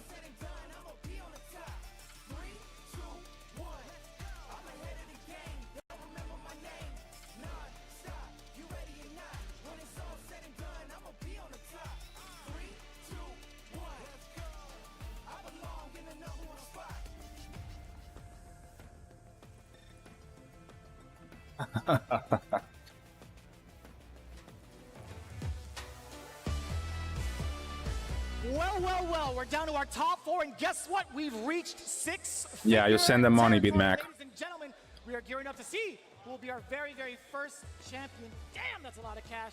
But listen, I need help with my student loan, so hook a brother up. Vicious back at it again with Jammers. I don't know what you just did, but I'll tell you what, you need to put the money down. That's for the players. I'm sorry. Keep it professional here. We're going to try and do that. But yes, down to our last 4 combatants here at Capcom Cup 10. We had an amazing performance there from the Shah. He now vacates the building, but this is what the bracket is looking like right now. It is an all-Asian representation here. Chris Wong, Uma, NL, and Gachikun. 2 Lukes, 1 Jury, 1 Rashid. I'm loving the spread overall. Now we get to see our champion that had qualified from the offline French Premier going up against the World Warrior, Uma, representing Asia East for the region that he participated in. Again, Hong Kong versus Taiwan in our in our winners finals. This is going to be emphatic. Luke versus Jury. What? Top 4 already? We talked about how often these 2 characters have been facing off against each other on the stage. I think these 2 characters are some of the best at harassing you with medium attacks, especially. Oh well, we got winners final. Luke, the same thing, but Luke has nice a situation. Jury has a +2 on block. Luke doesn't, I believe. The interesting thing will be is if Uma wants to use the fireball, how will Chris Wong try to respond? Because he doesn't really have an projectile tool outside of level 1. It could be parries instead. We've got to test Uma's reactions as well towards drive rush. We saw Chris Wong try to do that there with the suppressor, but already getting hit by a fireball. Stalls up again. Already checking the loads, you're starting to see some of the patterns, or at least Uma was up until this point. Chris Wong dishing out the damage, opting to go for the advantage, and a little bit of a stutter, the delay on the crouching jab with everything. But now Chris Wong has a lot of room to work with to build up some of that drive gauge. And you know Uma's going to be stepping on the gas every single time to close that gap significantly. Well, he's got to be careful when he throws the fireball and tries to drive rush after it, because this look moving like he's on crack. Forward, yeah, he can actually try and check the drive rush, the subsequent drive rush, I should say. He gets an abundance of damage there into the backdash, but no. I'm gonna root for Judy this time. Oh, okay, that works. That was a juggle. Okay, impromptu juggle there. Wow, I've never seen that before, but it worked. And not because I'm simping, and he misses his, yeah, he missed but because I prefer Judy over Luke. And he's not happy, and you can tell on his facial expression when he makes an execution error. That's the 2nd time he's done that on the big stage, by the way. Look too broken. Okay, trading with the fireball and then the chase down there into the conversion for the level 1, which pushed Chris Wong in a dangerous spot. And I mean, literally, the player 1 got like a fridge full of Red Bulls, so they can drink like whenever they want. I still think he was. He is. Good block, and he anticipated. However, how many cans of Red Bulls possible? I don't know. Oh man, that was such a sharp angle. Couldn't get the uppercut. So yeah. Well, I'm drinking 1 actually. Because I was falling asleep as hell. So I had to drink a Red Bull. Well, he's still alive here. What's the risk going to be from Uma? He's still in Feng Shui, by the way, so he can take advantage of this, but it's about to completely dissipate. Backs away. And he's low on drive gauge. No resources left in the tank, so he goes for a dive kick instead. And he's trying to avoid the chip. He was trying to avoid a chip scenario. And Chris Wong, I'm telling you, his situation awareness and understanding when people want to do something and bait something from him, he's not biting, man. I'm telling you, so difficult to fish out of the sea. But yeah, if Luke wins, well, you know, you will have already 1 Luke in the grand finals. Takes a grab 1 time, walks into the fireball. Okay. He's been actually handling those really and on losers, we got more Luke players. I think there's another Luke, or maybe 2 more Lukes on losers. Not sure. We got NL and what other Luke? I think there's 1 more Luke on the loser side. Again, the big risk paying off. These have been out of character uppercuts. They've actually been successful thus far. I'm not going to lie. I'm not used to seeing Chris Wong play this risky, but he doesn't want to be trapped in the corner for too long while his dry gauge is still regenerating. Checks him out. There you go. Safe cancel. Perfect. Gets his through. Oh, and he got it. How often have we seen that? We've seen Nephew do that a couple of times. And oh, that could have been the round. That was it. Uma did not commit to the rest of that string. That was a counter hit as well. He's got a guess for game, and he blocks. He's still got level 1. Yeah, I don't know if he's going to try and do that level 1 against the Sandblaster again. Chris Wong is highly attentive towards that, and this is what I was talking about. No, but he didn't get the last bit of it. Saved by the grace of Jerry's fireball. Incredible. God damn. That was sick. Getting blasted, still going to be the round for Uma. Oh my God. Wow. Nah. Wow. That was not fortuitous. That was not a happy accident. The best happy accident we'll probably get at the tournament. I don't know what to tell you, mate. How about that? Falcon Blast not doing its duties because one of the best fireballs. Jesus Christ, that was the highlight of the night. Now, he could be belligerent here. He could still be calm, stick to plan A, because he didn't play bad in that set. Not at all. It's just that fate was not in our hands. The game just had other ideas. Sometimes the game. God damn it, man. Saved by the low fireball. The low. Stores up. How is that shit called? I don't know. Hasn't been the bane of his The existence. Judy fireball thing on the. It's not even a fireball. It's more of a. I don't even know what is that, but yeah, you know what I mean. Again, I'll leave it. No, he tried to escape this time round, but it's still not working out. He's going to change up the option. Takes a ground throw. Also checking with the heavy punch in case Chris Wong tried to leave again with movement with the perfect parry.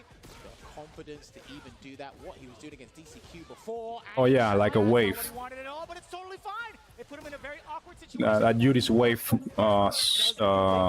special move. He's trying to chase him down as well. Yeah, he tried to cover his approach so he can actually try and burn him out with a button instead. Didn't quite work out. And now Chris Wong's being slippery. That was such a bad fireball. That was an unfortunate fireball. He thought Uma was going to stay feet firmly planted on the ground there, but it didn't work out. Not because of the intensity of the situation. Looking for it, gets that. He's so lucky that connected on the latter act 2 frames, and it did. No charge on the light flash knuckle. A little bit too close to the corner. I totally respect Chris Wong trying to go for it anyway with the light flash knuckle. Could have maybe changed it up with an uppercut for the damage. Either way, damage is damage. And speaking of, now Uma, he tried to advance a little bit. Got to wake up with an option here and then gets the grab. Uma hasn't done a DP yet, and he's going to actually go under the Sandblaster again with the Super Art 1. Nice. Stay hot on that drive gauge. And a perfect parry optimization. If Judy wins, One more sequence. there's not gonna be look mirrors at least. What in the world? That's a good thing. That crouch jab is Uma. Uma doing the business here. Low on drive gauge is Chris Wong, unless he gets a conversion with the saving grace. If he has to burn himself out with a hook or by crook to get the round, he will do so. And he still preserves his level 3. He's him down there. Good perfect parry into the surprise throw. Still looking for a hit confirm is Chris Wong on one of those mediums. Oof. Confirm off of that. Crouch medium punch doing all the work right now.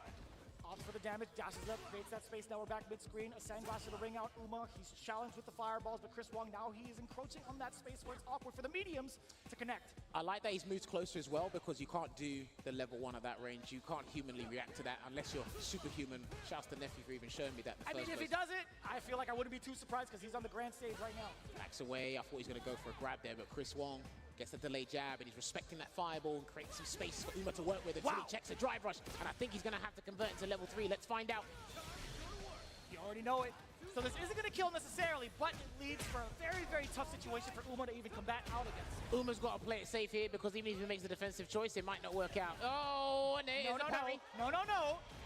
Not here. He's still got parry on deck. And this could be disastrous. Feng Shui. Activating into the Feng Shui engine. Interesting. He wants to beat. He's so Damn. ridiculous when it comes to his game sense. He's fully aware of what Uma wants to entice him with. And he's like, you know what? No buy.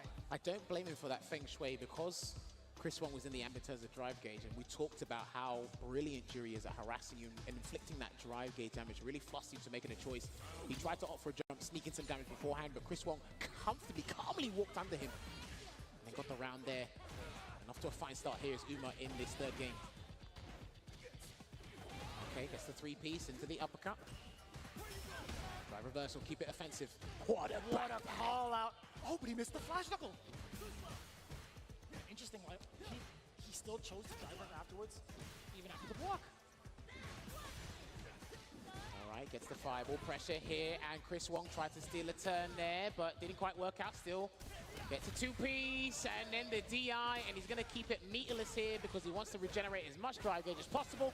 And God, Uma calling it. God damn. Going for the anti-throw tech plenty of times over throughout the set. The one time Chris Wong had that intuition. Jesus Christ. Gets blown up for it. But I think he was actually still looking for a throw stubbornly. Yeah. But it just worked out for him, and he gets a drive impact against Chris Wong's sequence. And here comes the Feng Shui engine.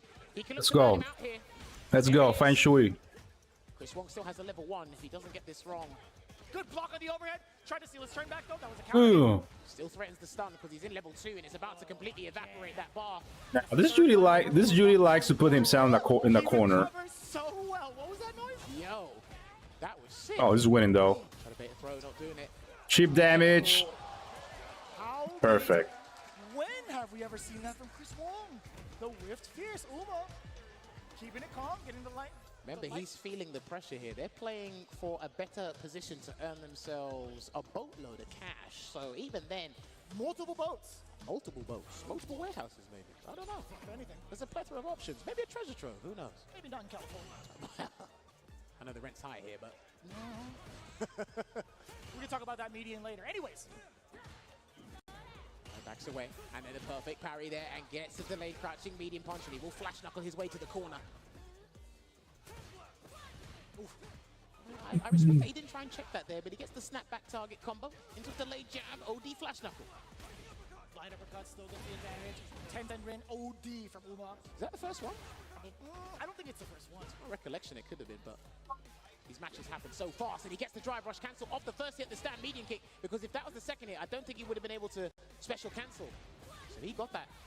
Fireball away, keeps him in block stun for a little amount of time with that OD sandblaster. So intimidating from this space. Right under the timer, right? That's exactly where you want to be to keep that control against the opponent. Oh no. Ooh. He blocked it out. They've both still got supers. Please do not be, please don't leave with your fireballs. Please, oh my word. Please, I'm scared. I'm scared for you. You're freaking me out, man. One wrong fireball and you guys are done. He's gonna chip him out. To be fair, dude, how many times did Chris Wong throw out that fireball? He was showing he's gonna have the courage to intimidate Uma with that. He had level 2 loaded. He had 2 level 1s loaded, I should say. Intimidation was the correct word for that scenario here, and he beats him to the punch with the crouching medium punch over Jury's standing hard punch. Just within the range to get the perfect sequence. Ooh, he got a crouching medium kick. He got the right read on wake up, but didn't commit to the cancel. So Chris Wong is going to punish him for his troubles. Empty jump. You saw the awareness too, the parry, just in case the safe jump scenario off of the jump fierce. I love he backed away out of respect for that fireball. Still could do something here. One check, one crouch medium punch. We'll close out this round. Ah, there it is. You are truly Nostradamus, I gotta say. That was actually beautifully placed for Chris Wong. The timing immaculate yet again in terms of the placement of the crouch medium. It's the patience Chris Wong exudes in general, but because the fireball's there, it's like he's comfortable with the timing, waiting for it to evaporate right in his face, and he knows that Uma is in a position where he wants to throw out blocks. So you try and challenge that, and as Rins would like to say, the money button is doing its work. It's getting paid overtime with this money in front of us here. But Yo, Mena, what up, man? Welcome. So what happens now? We're stuck at 2-2 between Chris Wong and Uma. Do you think there's going to be a little bit of a change of aggression at the start of the round? It could be, but it's harder to read Chris Wong's wake up. You know, wait! What had happened? Oh, wow, okay, here comes the perfect parry party game. Here we go. He got him catching the delayed buttons there instead of delayed throw tech. Either way, it works out. I love that he throws out the OD sandblaster to stop the fireball. Parry's in there. Staggered pressure here. Chris Wong, make your choice. And he's still blocking it out here before he has to take a risk. Perfect parry. Side switch? No. No, he's going to go for the damage. He usually does when you watch his YouTube clips. Well, now we're in Capcom Cup. There's a lot of money on the line. Wow. Oh, is that? That's -3 on block, so he's fine at that range there. Luckily, he didn't go for an immediate tap parry after that block roundhouse. And that was the beginning of it too, so it is cancelable. He should have burnt himself out and gone for the level 1. I hope Didn't he he? doesn't rue that decision. He didn't go for a kill? How weird, man. Oh boy. Chris isn't Oh flinching. boy. Still low on drive gauge. Here's Chris. He's chilling. He's looking for a moment to cancel. He's Uma super building chilling. his gauge right back up. The dash! She moves so quickly that if you blink, it's pretty much over and done with. But one of the fastest dash speeds in the game. Or dash grab. I don't think we've seen that option up until this point. Boy, it's good. Ultra David talks about all the time. Glad that the high-level players do not get caught by suppressing that fashion anyway. Well, it changed my thought process. Wake up the late jab.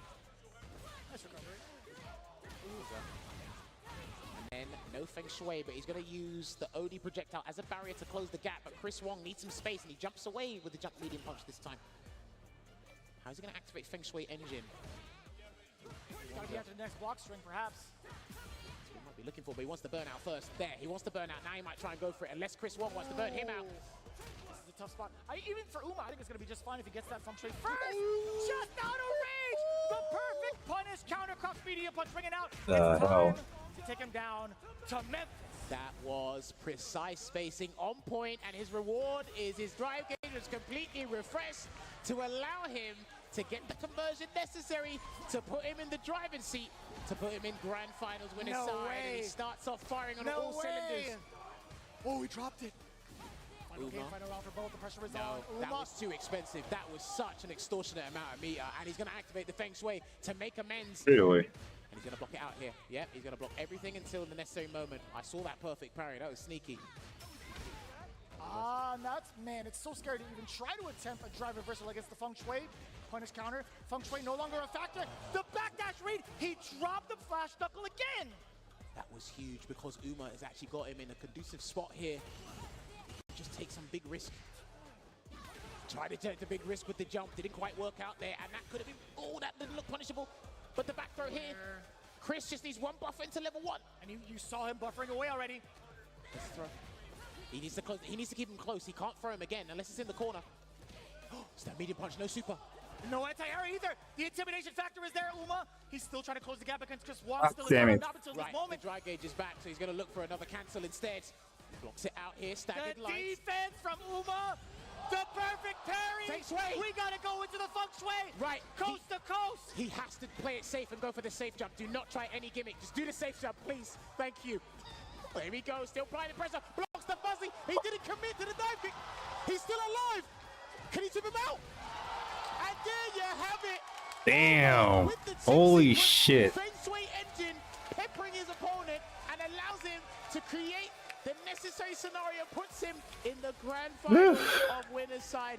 That's what you need by determination. damn it now. That's what you need by resilience. And boy, No the look was mirrors. there. Nice. A win on the grand finals. I'm loving that. Him making that executive decision to keep it nice and clean when it came to the Feng Shui engine. That is pure knowledge of self-determination. Uma is now in the grand finals where he has at least secured himself $300,000 by default. I don't even think Uma expected himself to get this far. One of the best juries around the world, just to regurgitate. This guy is phenomenal. With the performance, with the peacefulness, I should say. And again, it could be a huge shock to him. It might happen after we're done with the bracket here. But Chris Wong, man, did he make him work for that effort, Vicious. He really did.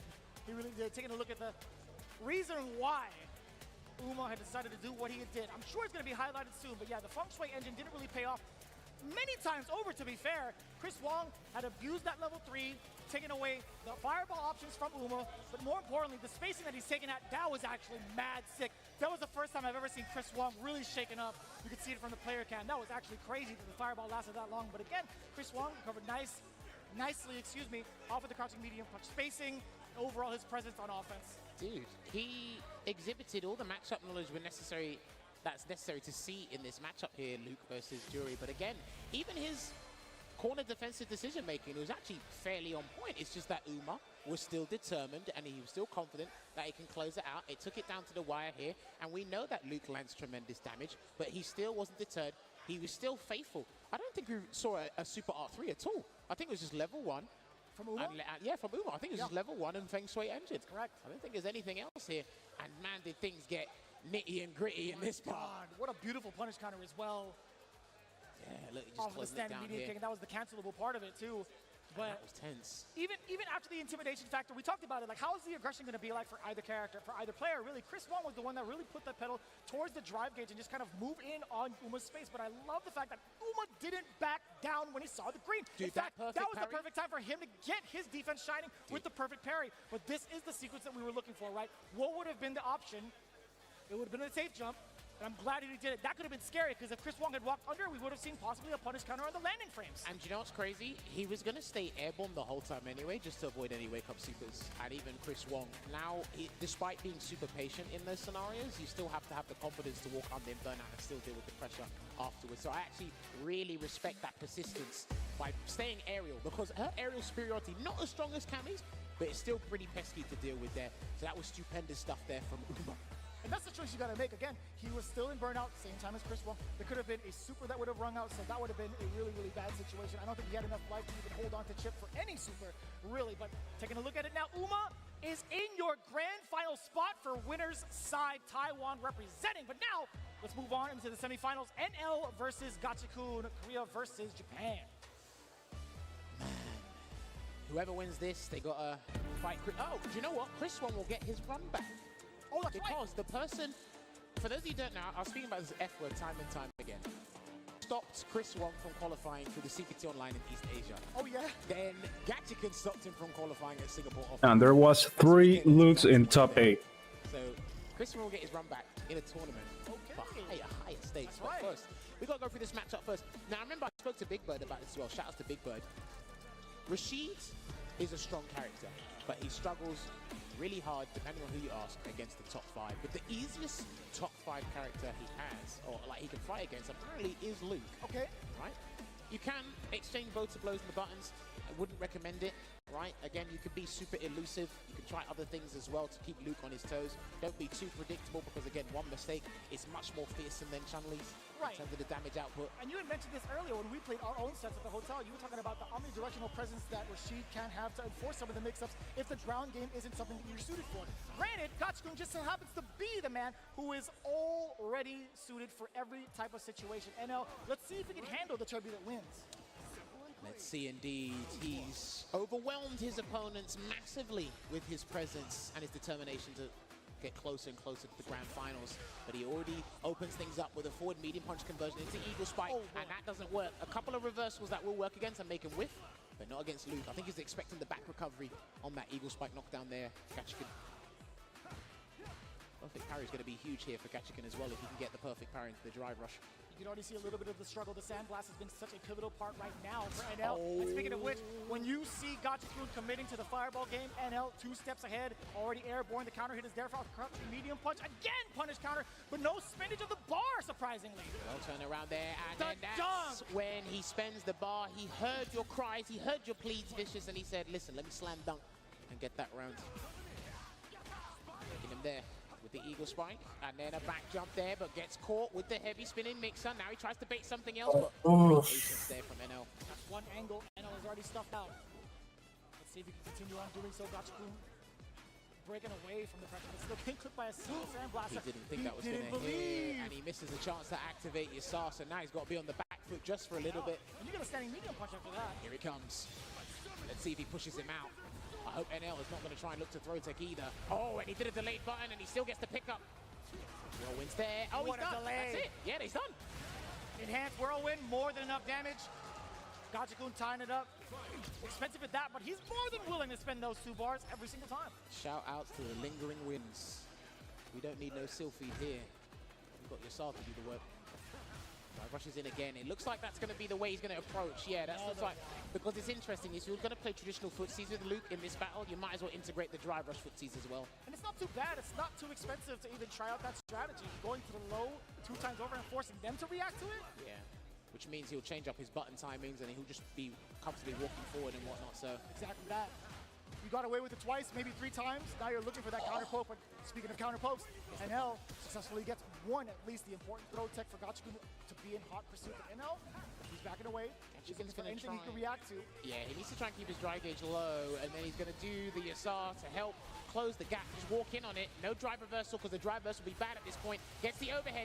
This is going to be a fat amount of damage. Is he going to go for the tight link? I think he will. There it is. Beautiful. And the safe jump setup as well. Great defense thus far. NL gets 2 crouching mediums. Light knuckle into the level 3. Now this is going to be some really, really big damage. But man, you do with it afterwards. You ain't doing reversal from this wake up. Go away. Do it. Nah, okay. He's not. If it was green, then for sure, right? Never. Not there. Because there was a safer way to do it. He knew a throw wasn't going to close it out. Too far anyway. Way too far. He's not that impatient in scenarios like that, Gachikun. So he takes 1 game up in this loser semi-final, and that was unfortunate because that is strictly vertical. Ooh. Hey, but not too bad for Gachikun to get the rest of that damage because NL had dropped that light knuckle combo again. I mean, listen, what that does to his mental fatigue, that's annoying for any Rashid player. Back backing away at the moment here, waiting for a button to whiff, but uses that medium kick at the neutral. Hey, listen, man, that's a good footsie tool. Safe drop there with the jumping medium kick as well. Goes back to the neutral here, so he needs NL to whiff a button. Will he whiff though? Even if he gets the chance. Oh man, not a single one. NL was the one looking for the whiff against Gachikun. All right, I like his whirlwind shot because he throws a light one and sees you try to jump the next one because he's actually been hit by a jump already, so he's trying to get the juggle from the heavy whirlwind shot. That's if you try to anticipate with a hard read. DI can work against whirlwind shots as well, so he's got to be careful of that as well. Another counter hit conversion off of the standing medium kick, just within range. Going away, just and he gets a punish count. He could have got a full combo there, but safely plays it with the throw. Drive reversal. And this is a good choice because the drive reversal still creates space, enough space for a grab. There it is. And he kicks it away and he baits him. Yes, because that is one of Rashid's strengths. He's one of the best characters at forcing parry in the game. Drive reversal, keep him there. Level 2 against the overhead. The reaction from NL. And he needs this. He needs the full screen because he'll just wait. Just keep it there. Please be careful of a perfect parry because he's being a hunting hawk right now. And that's an answer. That's a clean answer. Still garnering he gets that his drive space. gauge back as well. This is so good for NL.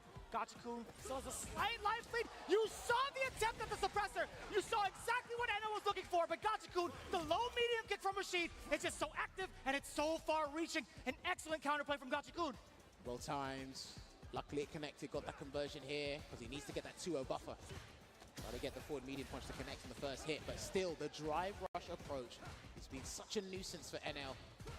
He hesitated. Listen, what happened before? To be fair, that jumping fierce could have come out and it could have stuffed him out. But that was rude. The perfect parry into the heavy kick. Backdash again. All right, here we go. Here comes the safe jump. Will he go for the proper safe jump this time? He did. Hook, line, and sinker. Goes low, and that's going to be the round. More than enough damage as well to build up into the level 3 if need be. Yes, sir. That's going to be it. 2 games in the pocket of Gachikun. And we're going to make it 2-0. Picture perfect. Literally ending with the perfect KO. Red Bull's Gachikun closer to the grand prize here. I love the animation in Altair. Both the regular version and the critical art. Yeah. Man, really beautiful stuff. Well, at least Gachikun remembers the input. I had to Google it. What? I had to Google it. Why? Because I couldn't remember. I don't use it. Gotcha. Oh, that's fair. I Okay. I see where you're coming at. All right, my I had bad. to Google it. I forgot what it was. I don't use it. I feel like only level 2 really exists. Yeah, that's true. Fair. I don't mind. Well, you only see Rashid's level 3 if he's actually in a good position to use it. Yeah. You know what I mean? It has to be game winner. But I think, you know, you get that win condition more often than not. Wink, wink. Oh, the whiff punish there. Rashid actually has some buns that can do that. And Luke is a character he can do that against. And the perfect parry to keep him locked in the corner. What's the Oki going to be? Oh, the hammer of justice. You got literally hit like a whack-a-mole game. And it's falling apart. He be whacking, jammers. That is for sure. Look at the damage. Yeah, okay. I like that too. Now recognizing the space away from the corner. Out of the frying pan. No, level 1, excuse me. Yeah, out of the frying pan and into the fire. Sometimes Phillips, hello. do not go Welcome. your way. And that didn't go Gachikun's way, but that's fine. He's 2 games up. That's what really matters. Forward immediate punch to the special cancel. Utilize it the same way that Jury does her forward heavy punch. Or even a stand immediate kick first hit. Deliberation from the normals. NL taking his time to get that throw. Gachikun, speaking of deliberation, he was looking for the fireballs, and I like that idea for the DI. It's not the same as when you do it against Ken or Rashid himself, but you really have to catch the timing, literally the same frame as when they throw out the projectile there. I feel like it is anyway. Gets a throw. Bang, forward throw. Pile him on. I like the patience from NL also. He saw the backdash as well, and a lot of guys are being super patient with their delayed buttons to catch backdash and delayed tech as well. But let's see if we see a whirlwind. Not yet. Now we might see it. Here we go. Because you need to be close to the corner so you can actually set up that true block string. Take away drive gauge. He is persistent as hell. And that's going to get the second eagle spike. Pick it up. And he's not going for the kill because it won't kill. Yes. He dropped it again. It's hard to do, It is very difficult. I understand. It's very inconsistent sometimes. Oh, wow. All right, that got him here. Can he burn him out? Drive reversal, he definitely does. Chip is imminent. Oh my word, and he's gonna catch him. Yes, he catched him because it looks like Gachikun committed to a button. It looked like crouching medium kick. I'm not even sure if he could have challenged with his own level 1 just to escape the scenario. And then he's gone full screen. Maybe I not. would love to see that interaction. If someone on Twitter could work that out and let us know, because I would love to see whether or not there was enough invincibility frames on the level 1 to get past the level 3. Well, But that's one game on the board for NL. dude, he's been playing out of his mind. Such a marvelous performance here. A huge improvement from his results in SF5, the Capcom Cup Finals there, where he bowed out against Ender Walker. Oh, and he gets the drive rush check again. You saw the startup with the suppressive. From Yes. NL. I love the medium usage from Gachikun as soon as he sees green. And like I said before, notice how when NL lands an OD uppercut, he will always try and chase it down in some way, shape, or form. You block on the overhead. Goes low, didn't drive rush cancel because he didn't want to burn himself out. Not worth it in that scenario. Drive gauge management is integral at this level. It's a back throw. Looking away. Perfect parry. This is what he's looking for. If he's not going to take the risk with the jump, he needs the perfect parry and close the gap.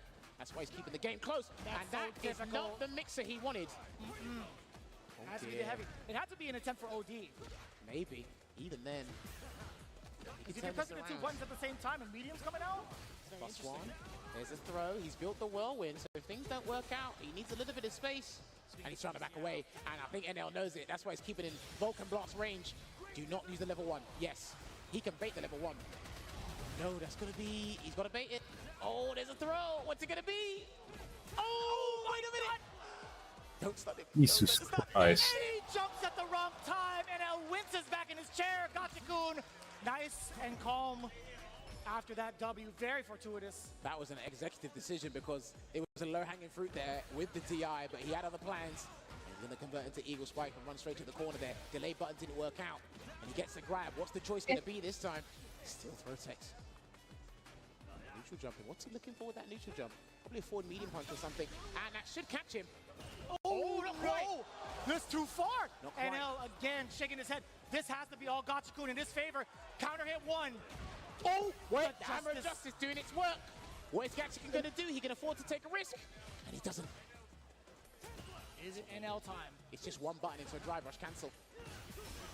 Drive reversal, level 2, deal with Oh, it, deal boy. with it. Listen, I'm causing the problems, you deal with them. Don't jump again. He's going to kick it at you. Hold it. Doesn't take, oh! And just at the last second, Gachikun at the right space at the right time, catching the big disadvantages against NL.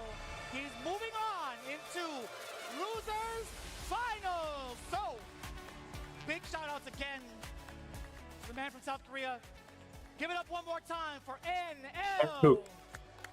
Now there are no longer any Korean representatives in this top 3. Gachikun getting closer and closer to what he achieved in 2018 by being that Rashid aficionado here. Looking back at what transpired in the highlights here, he came out of the gates running.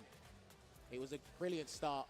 His understanding of this matchup has been sensational. What he's shown us here, even with the optimization as well, it's tricky for anybody to deal with, no matter what level you are playing at. Like I said, that Yasar is super problematic in the corner. You got to deal with an overhead. He might throw you, try to bait a parry afterwards. You got to deal with a true block string.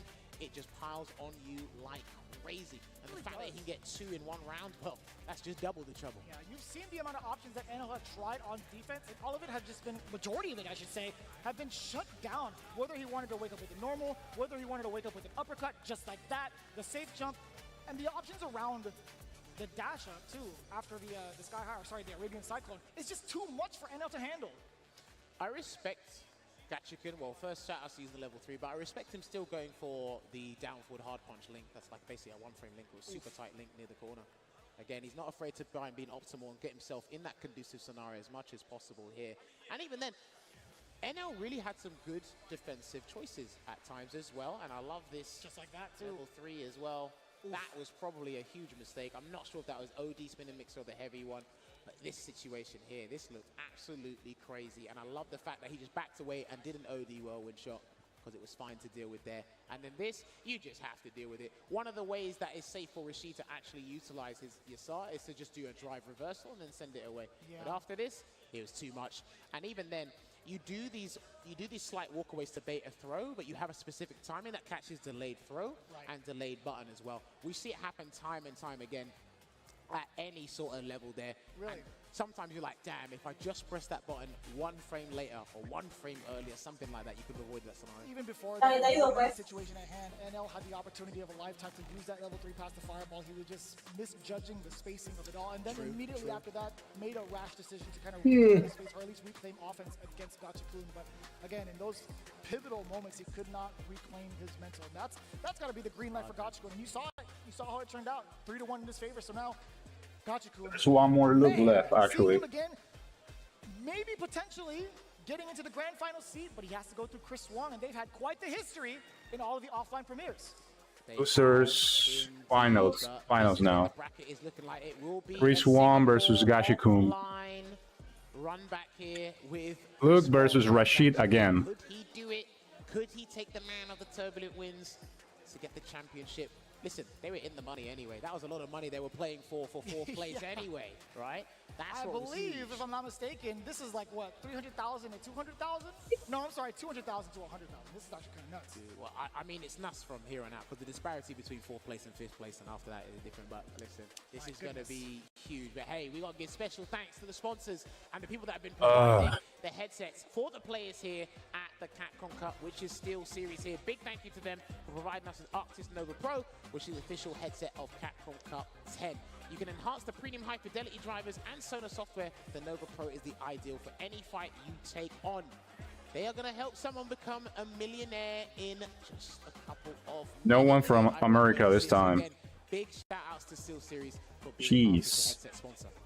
As well as PCS, a very significant partner who have been along with us the entire way through. They've made the take-home trophy for this year's winner. And obviously, if you're in the venue, you can check them out in the lobby, or you can head over to collectpcs.com for the very, very detailed figures from actually a plethora of different series of the Street Fighter legacy. They got Alpha, they got 5, they even got the modern Chun-Li. Actually, doing the squats, man.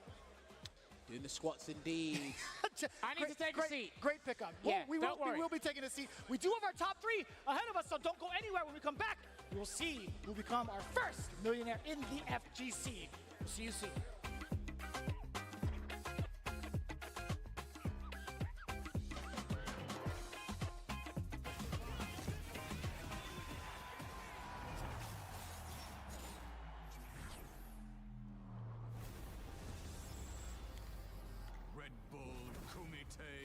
New York.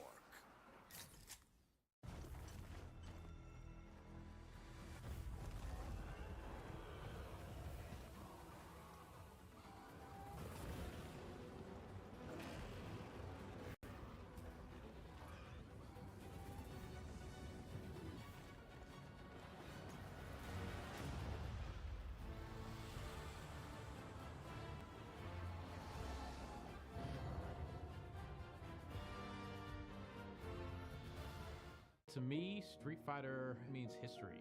It's what got me into fighting games. It's what got most of my teams as well. And it's good to see just multiple iterations through time as the game continues to get better and better, new characters, better graphics. We do this because not only we love it, but the rest of the PCS family that buys from us. PCS really started getting into the statue form of Street Fighter back in 2007. We've continued to grow and expand our Street Fighter offering from everything from quarter scale to third scale size. Kind of my baby or my favorite is this new fitness line that we have coming out. So we continue to expand and change it up and not just do something that everybody else is doing, but try to make it unique to PCS. It's one thing to be licensed and create statues for the fan, but to us, creating the trophy I knew it. Take home, I view that as a big honor. So we look forward to seeing it raised. I knew it. I knew it. There was gonna be a sim in the chat.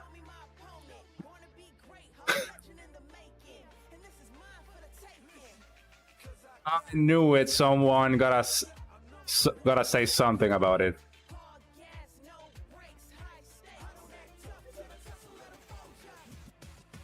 You thirsty asses.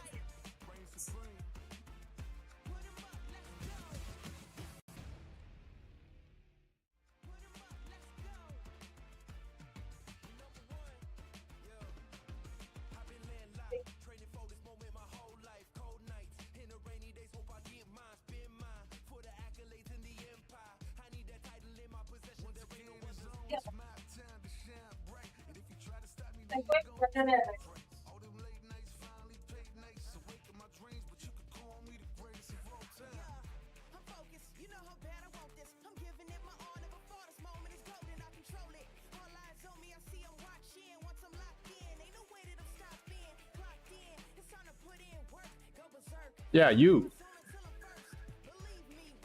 Sims, thirsty asses, like simping for a figure now. Not even a 3 model, but a figure.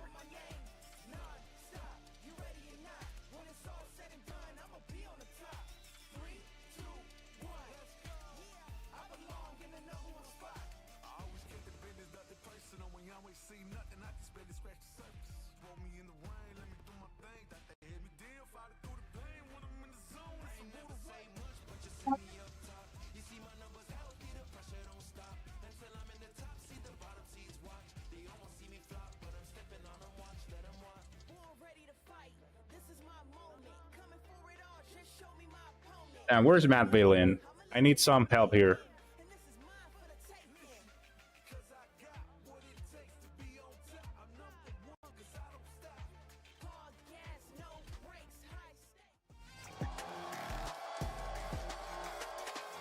Too much Sims already. We are 2 matches away from crowning our first Street Fighter 6 Capcom Cup champion. They'll be awarded $1 million. Myself, Jammers, and Vicious. Oh, it's over. Taking you along for the ride. 2 more matches to go. Hang in there, my European viewers. I know you guys are wanting to go to sleep and go to work in the morning. I need you for 2 more matches. You can't sleep. You cannot sleep with this much tension and this much on the line. You really cannot. It is absolutely electric. And this is the moment of a lifetime, as we had alluded to.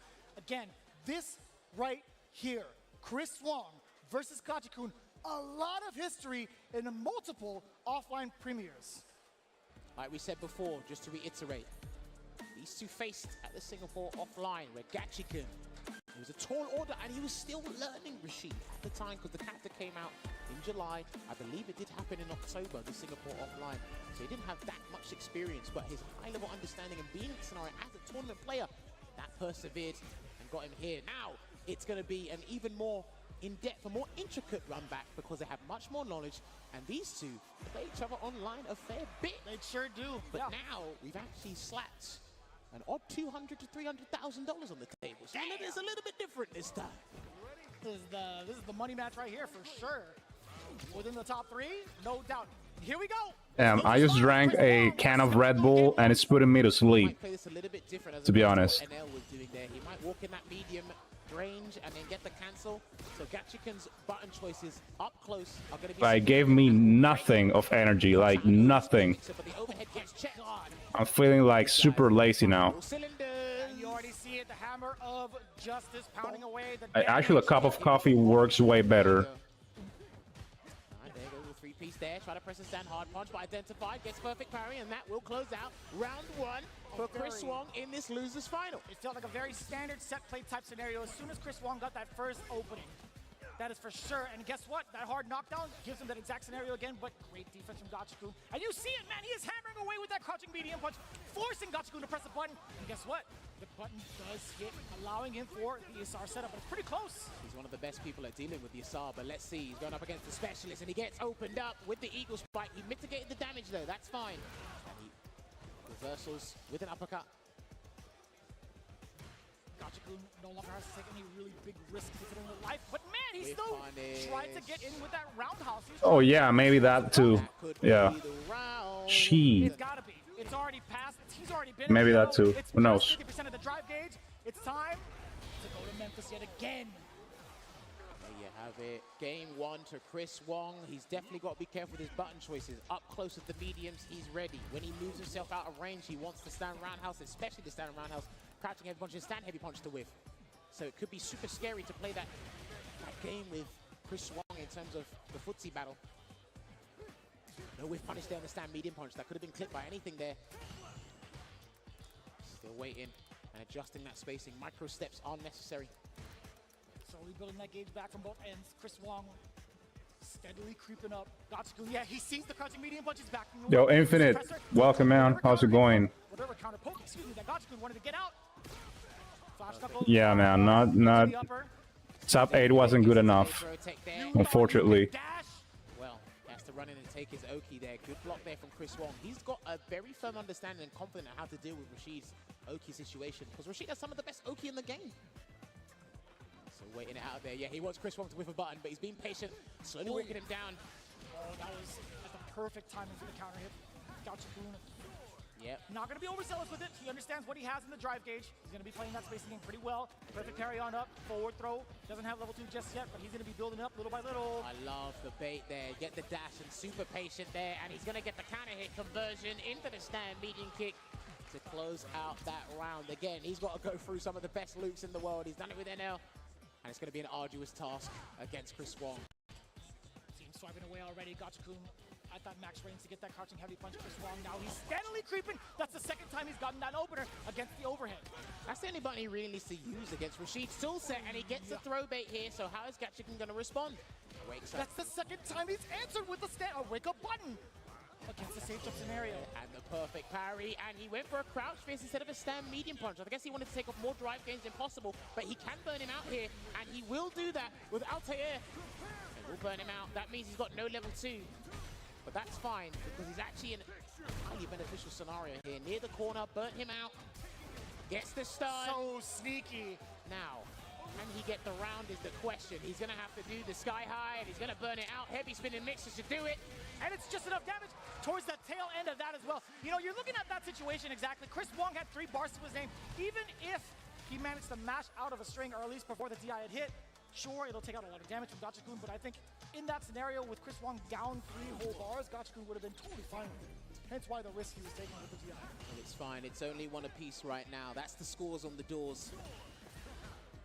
Oh, walked away there. The micro walk back and get the huge punish, only for trying to throw his opponent into a nice 30% there. Incorrect challenge out of the frying pan and into the fire. And he waits for the delayed back throw. He thought he was going to tech Chris or throw Chris Wong, so. Ooh, did he get it? Oh, no! Oh dear, he's going to go for a tricky setup. He can DI after this, so he's going to be tricky with it. He's going to do Arabian Cyclone instead because he doesn't want to go for the early stun. He will threaten the stun.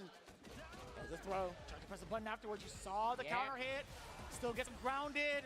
More than enough in the tank. Gachikun securing the first round of game 3. And when he does the dash up stand medium kick, he's like +1 or +2 in burnout. That's why it's actually legitimate pressure to deal with. And here comes the Yasar. Double back dash just for reassurance. Yeah, one good thing is that if these characters win, they're gonna get nerfed for sure. If Rashid wins, he's getting nerfs. He's gonna have to cancel into the level 3. Yes. So, depending on how this round goes, what Gachikun did there to force you to spend your drive gauge, only to make you spend. And Luke already got nerfed, so. Still got low on drive gauge, perfect parry. The big drop, a very significant drop. Or well, I think the balance patch is already done, right? I don't think they're gonna like nerf a character in the last moment. So anyway, I think they are done with the changes already. So no matter what happens in the finals, it's not gonna change anything. No way is enough damage. And it just maybe for a next patch. Surviving for the rest of this game, tying up 1 round apiece, 1 game apiece, and there it is. The magic button, crouching medium punch, getting the big punish counter. In the corner you go. Gachikun, what's the answer? Wake up button, jet against stand jab. Not intimidated by Chris Wong's presence in the corner. He was staggering it, hoping Chris Wong would block and then try to open him up with something later, but Chris Wong just got hit by them. Tenuous damage, not a problem. Still trying to click that overhead with the crouching medium punch because he doesn't go airborne until later in the animation, so still being persistent with that crouch medium. 1 more medium attack cancel should do the trick. See the stagger. Gachikun backing away. Go with a button, Gachikun. Oh, he literally just did. For who now, jammers? For whose sake? I bit my tongue because I was about to get sacked on camera. You know, you're just fine. Good recovery, and good recovery from Chris Wong as well, making it hurt against Gachikun. You had just said it. You are not allowed to whiff a button against the man who has some of the best whiff punish normals in the game. was rough. But he's still in this dogfight here. He can smell it. He can smell it.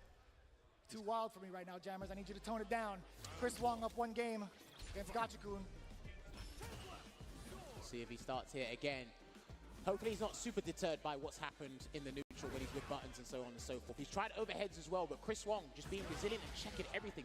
Laser focused on point with that stuff in the neutral. That mid-range game. Jesus. I'm telling you, he has such a great understanding. Good confidence and matchup knowledge. Oh, the low forward actually pays out. Still within range. Chris Wong maybe thought he could advance forward. The overhead meaty enough to get the link off of the sand jab. Yeah. OD rings out. It's been very, very rare from Chris Wong. He denied that momentum changer there for Gachikun. Now they go back full screen. Throwing out a couple of whirlwind shots. Still trying to get him.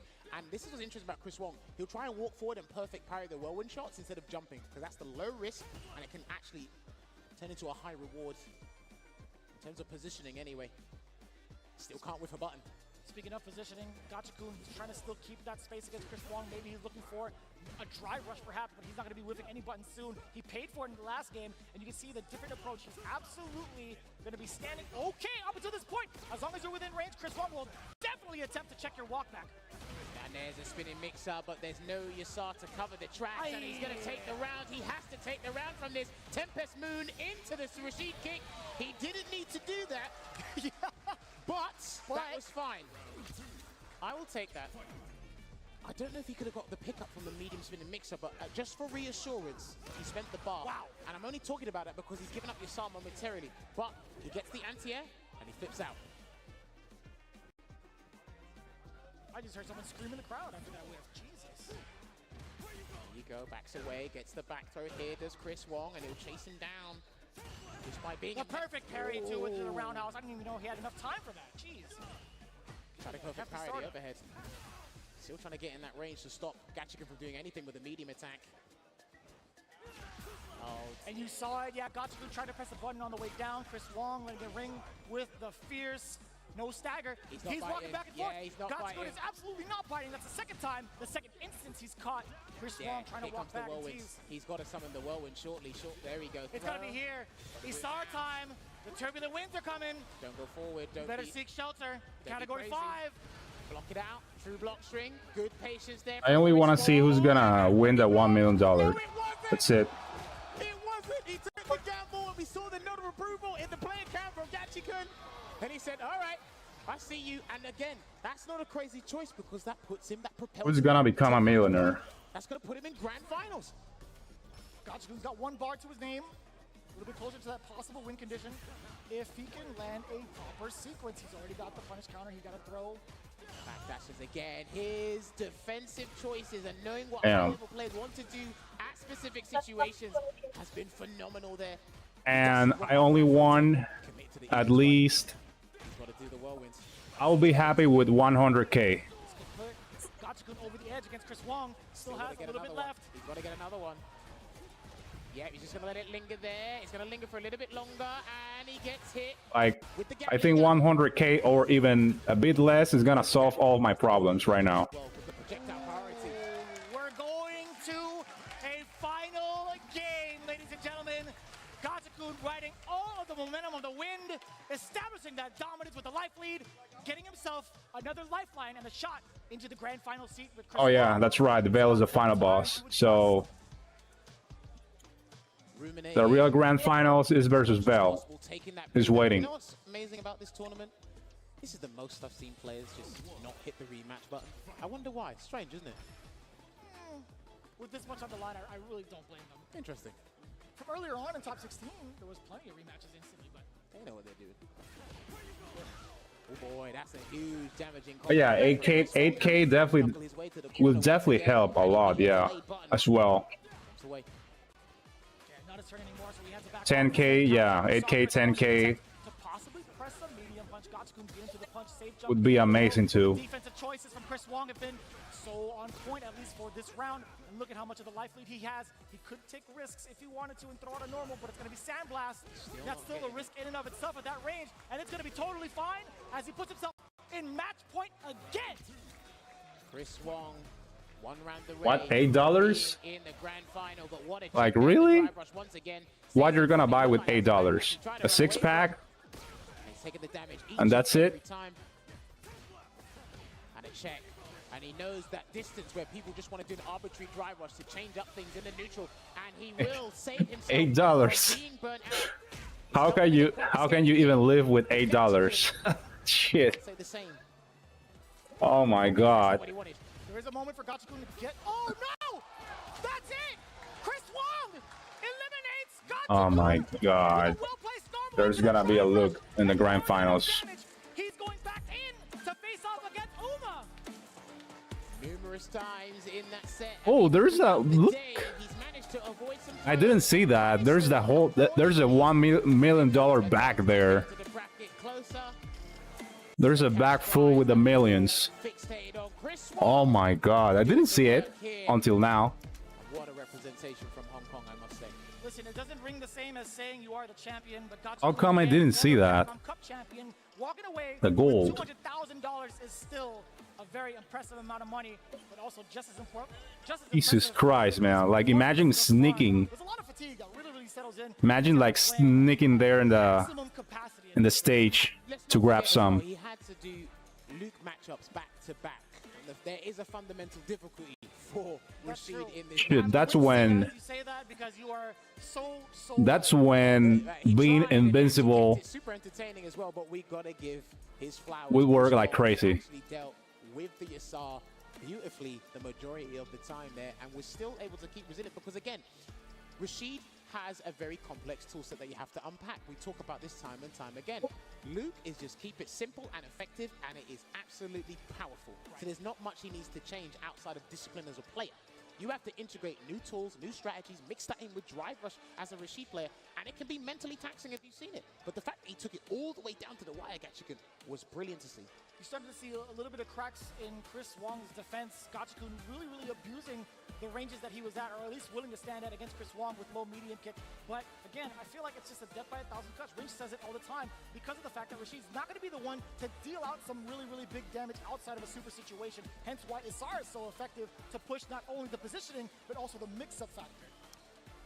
You are indeed correct there, and there you go. The most used button is probably the most pressed button throughout the competitive season in Street Fighter 6. There's got to be like a stat for that, right? Like how many cross-medium punches were pressed throughout the entirety of every Luke player in top 16? Dude, I mean, it's the thousands. it was in Street Fighter 5. You could check how many times you press the button. Maybe you could do it in this game as well, but look, it's highly effective. It ain't broke, don't fix it. And it's taken so many players so far. Outside of that, there's a wealth of buttons he has. A treasure trove of good buttons. You see it there with the Luke players all the time. So My parents are having a blast just watching this. Like, that was sick. listen, they're just like, oh, that guy hurts. Yeah. Bet your mom's like, that guy's a bit. My dad a bit looked right in the violent." camera. He's like, damn, that sucks. that feels bad. And finals already. 6 figures in your pocket guaranteed either way for Uma and Chris Wong, but only one could walk away with that big 7 of the million. Again, He 3-0'd Lashar. winners finals and grand finals, the same players. In the burnout. And Uma. Hopefully finds Judy himself, wins. Or even Chris Wong. One of these two is At going to least. crown our first $1 million champion. I know I sound like a broken record, I sound like a parrot, but we need to let these people know because once it's done, this is a huge deal. Going forward for competitive fighting games in general, for us as a Street Fighter community, people watching at home and entertaining, but it's going to be absolutely phenomenal regardless of what happens here. I didn't expect the jury to be in grand finals. I'm going to tell you that much. And I didn't expect to see that type of representation either. I will be completely honest and fully transparent. I did not see Uma in the running. I saw his name, I saw him being drawn, but at the same time, a lot of people didn't have their eyes on this exact spotlight. Some people like Rand and James, they had the observation on deck. They had the luxury of being able to tune into the Asia scene, but this is where Studious is possible to be one of the best looks that we can ask for. And Uma really transcending the character Jury to knock off all of the conversation. You could really say now Jury is in contention for top 5 just because of the way things turned out. I know you're wincing. I know social media is going to be like, this bald guy doesn't know what he's talking about. But facts are the facts. Uma had brought this character to the grand final spot in winner's side. I didn't think she was up there. Is the defendant going to stop talking now? Am I? Do you want me to? I had no part in that. That the was defense press, all it's fine, him. it's fine. You can't pay me enough to agree with what he just said. Listen, I wasn't a believer up until I see this, right? Or until I respect Uma. Uma is a magnificent player. Your takes on Jury, on the other hand, Uma is a magnificent player, no doubt. Jury is the baseline to what makes a great character. Then you can go up the list because she has all the necessary tools. Does she do it the best? No. No. I didn't say she was the best. I wasn't saying she was doing it the best. But I gotta say, man, this character's pretty good.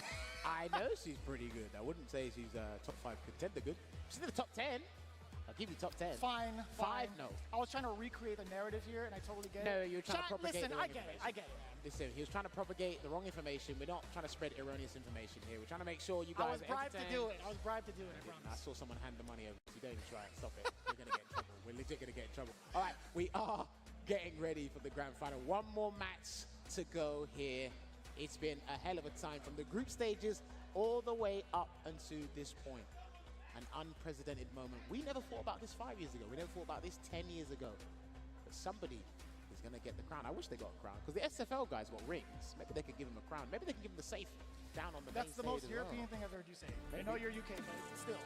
I know. You saw what I did there. Anyway, this is it, ladies and gentlemen, in the arena. Can we make some noise for this grand final? Uma going up against Chris Wong. Their hearts are probably racing. This is a bone-breaking, blood-pumping matchup. It is going to be insane. Now, for those of you who are unfamiliar with the rules, Uma is in winner's side. All he needs to do is win 3 games, and he is crowned the Street Fighter 6 Capcom Cup X champion. Chris Wong has to do a little bit more work, a little bit more of a strenuous task. He's got to win 3 games to reset the bracket to put him and Uma in the same position. He's got to win an extra 3. Uma can use the first set to download, collect the necessary information. Hopefully his RAM and his processing speed are good enough in that mental computer of his. You could say the same for Chris Wong. I feel like in the longer set, with a Luke, the more dangerous he becomes. So let's see it. Here we go. Grand finals time. Uma versus Chris Wong, game 1. Already had an accidental overhead there, and the fireball did stop the drive rush in his checks here. So I want to see what Chris Wong adaptation he's going to learn on the fly because he's had no real time to think about this. He's had to make that loser's run. Going up against difficult opponents. It's the anti-air there. There's Uma. A very, very deep uppercut to get to anti-air. And speaking of, catching another normal crouching medium punch. Hitting more than enough damage towards the end with the flash knuckle sequence spine buster. That's 1. Gets the drive rush into the throw for the positional advantage there. Almost try to get the perfect parry on the slow-moving fireball there. Oof! No cancel. I think even Uma jumped out of his seat. And that's going to be the round there. Take it away. Doesn't even need to spend any super because a perfect light flash knuckle will take that first round here in the grand final. Again, with this run back, you can expect Chris Wong to come in with a different approach. Oh, but that was a huge error. That had to be a little overlap to try to get the uppercut. Give him the benefit of the doubt. He definitely didn't want that for sure, but he will make amends. That's what Chris Wong is excellent at doing when he blunders in any sort of execution error. Then there's a forward throw there, gets the punish counter and the meter gain. Drive reversal. He's trying to activate something there, but it didn't quite work out. Uma. Very defensive win, and this is going to be huge. Feng Shui engine, what's the defensive choice? Going to be like for Chris Wong. He's sitting down, he's keeping it steady. Oh, the jumble, that was huge! What a pickup from Uma off the anti-air. On the same side, still great block from Chris Wong, but life is winding down, and so is the Feng Shui. This is what he wanted to target in, and gets the throw. That was not a punish, though. And block on the overhead, he's trying to get a perfect parry instead. Can he burn him out? The combo should do it. No! He didn't want to burn him out. He's saving it because he wants to take the game. Oh, damn, that stare down. That respectable, wild stare down there from the 2. Staggers the light, gets the grab. No shot! Perfect parry! Ain't no way you're trying to do that at the last second. Uma completely ready for it. In fact, that's what he did towards the last end of the first set in winners finals against Chris Wong. Dude, the fact that he's ready and calm to do that at this late stage in the tournament, props to him, man. So many people would have capitulated in that scenario. And there's a DI. A very rare drop from Chris Wong. This is going to be everything for Uma. He might get the burnout. He does secure it. This is why I think Feng Shui is pretty decent. He gets the fuzzy jump medium punch. The anti-air as well. He's got to deal with this. He's going to harass him. Guys, cross cuts are on point. There we go, the stand medium punch. There's a forward throw. Throws it out just in case he's going to check with something else, but it didn't quite work out. There's a delay, and here comes Pale Rider. It's going to fully refresh that drive meter there for Chris Wong. A little bit of a difference. It is critical art territory. Chris Wong, what are you going to do on offense? You have your gauge back now. Block on the overhead, low on drive gauge. He's trying to run away, so he has at least 2 bars to work with for something, Uma. One drive rush cancel from either of them will do the trick. You see the patience from both ends. That was a little scary. And a little bit of the stutter step too. Chris Wong, immaculate spacing to get the stutter against Uma. And that was off of a crouching light kick. Well, this is the big thing, especially at this late stage and high level of the game. Your drive rush cancels from lights are such a turnaround. They are such a pivotal thing to use because it can go into heavies because of the extra frame advantage you can work with. And that's what's been saving Chris Wong time and time again. There's a drive impact there, and he's going to go for the jump conversion instead. This is a pretty decent damaging conversion there from Uma. Oh, that was slightly delayed. You did see the counter hit as well. Uma, it's a dash up again, enforcing the point with those lights, or excuse me, with the pressure instead.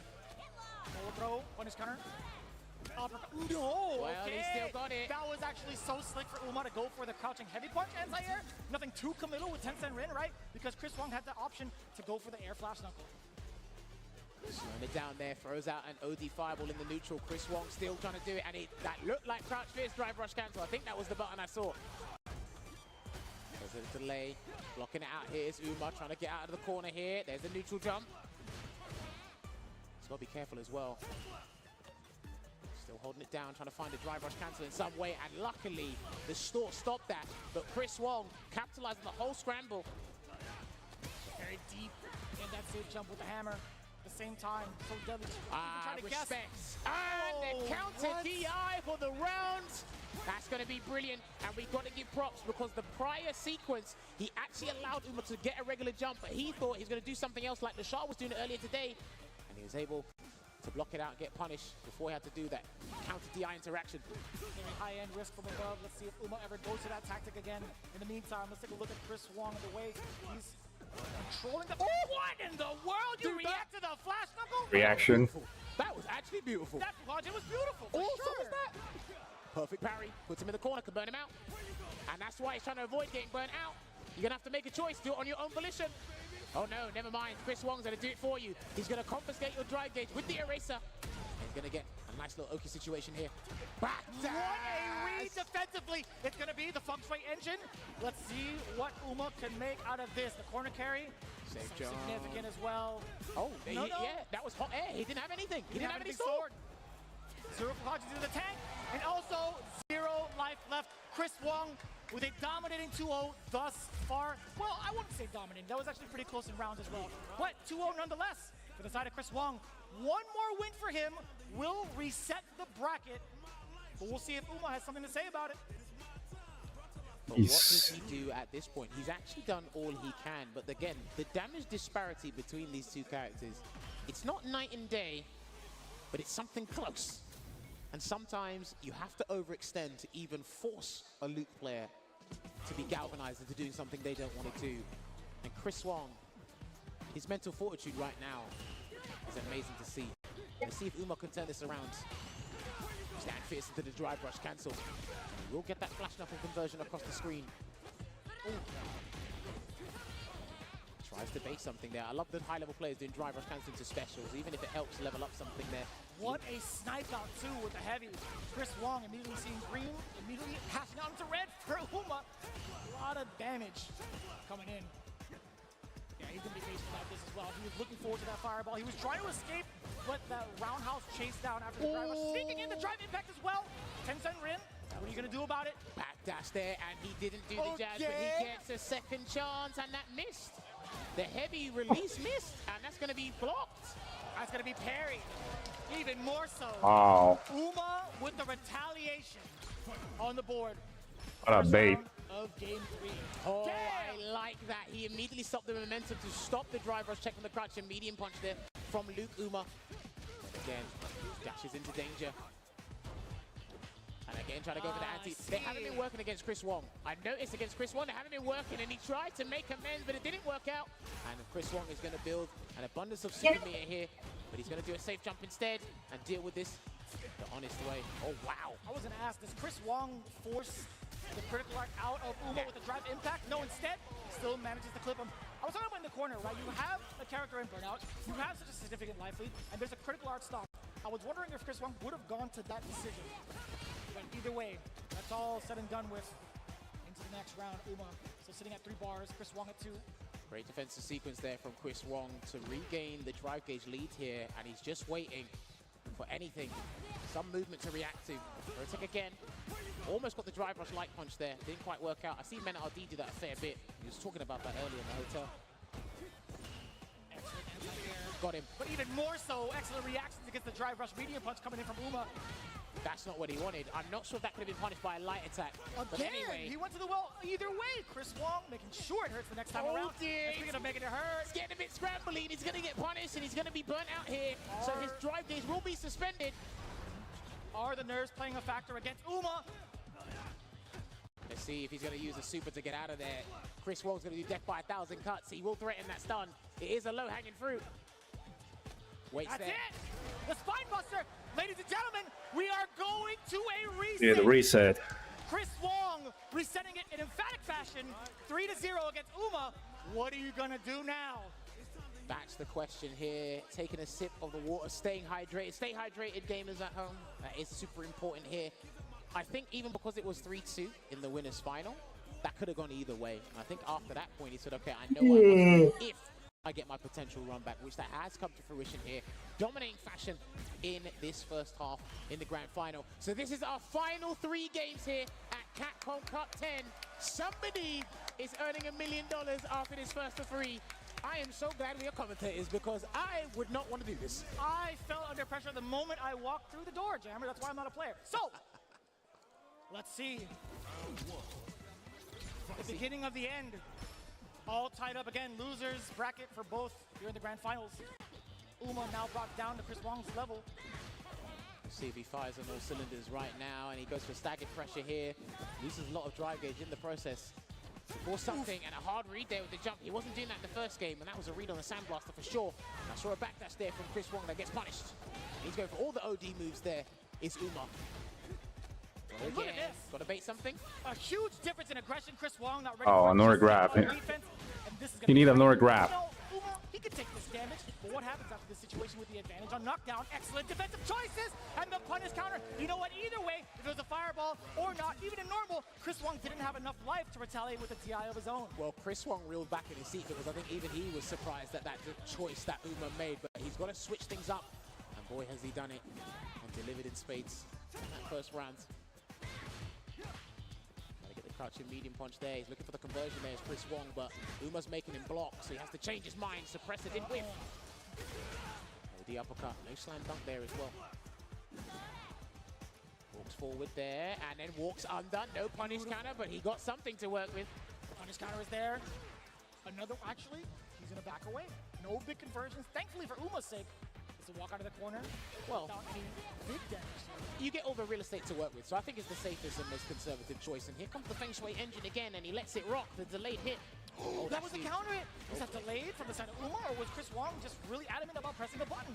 Go for a safe jump there, either with the jump medium kick. Throws in the fireball to cover the entry. Still not throw teching there, is Chris Wong. He's not panicked yet. When he starts throw teching, he'll panic. He's holding it down here. Uma can't take an action just yet. Chris Wong knew that. That's why he's trying to make sure he does as much drive gauge damage as possible to keep him in the amber. But all systems go with the green.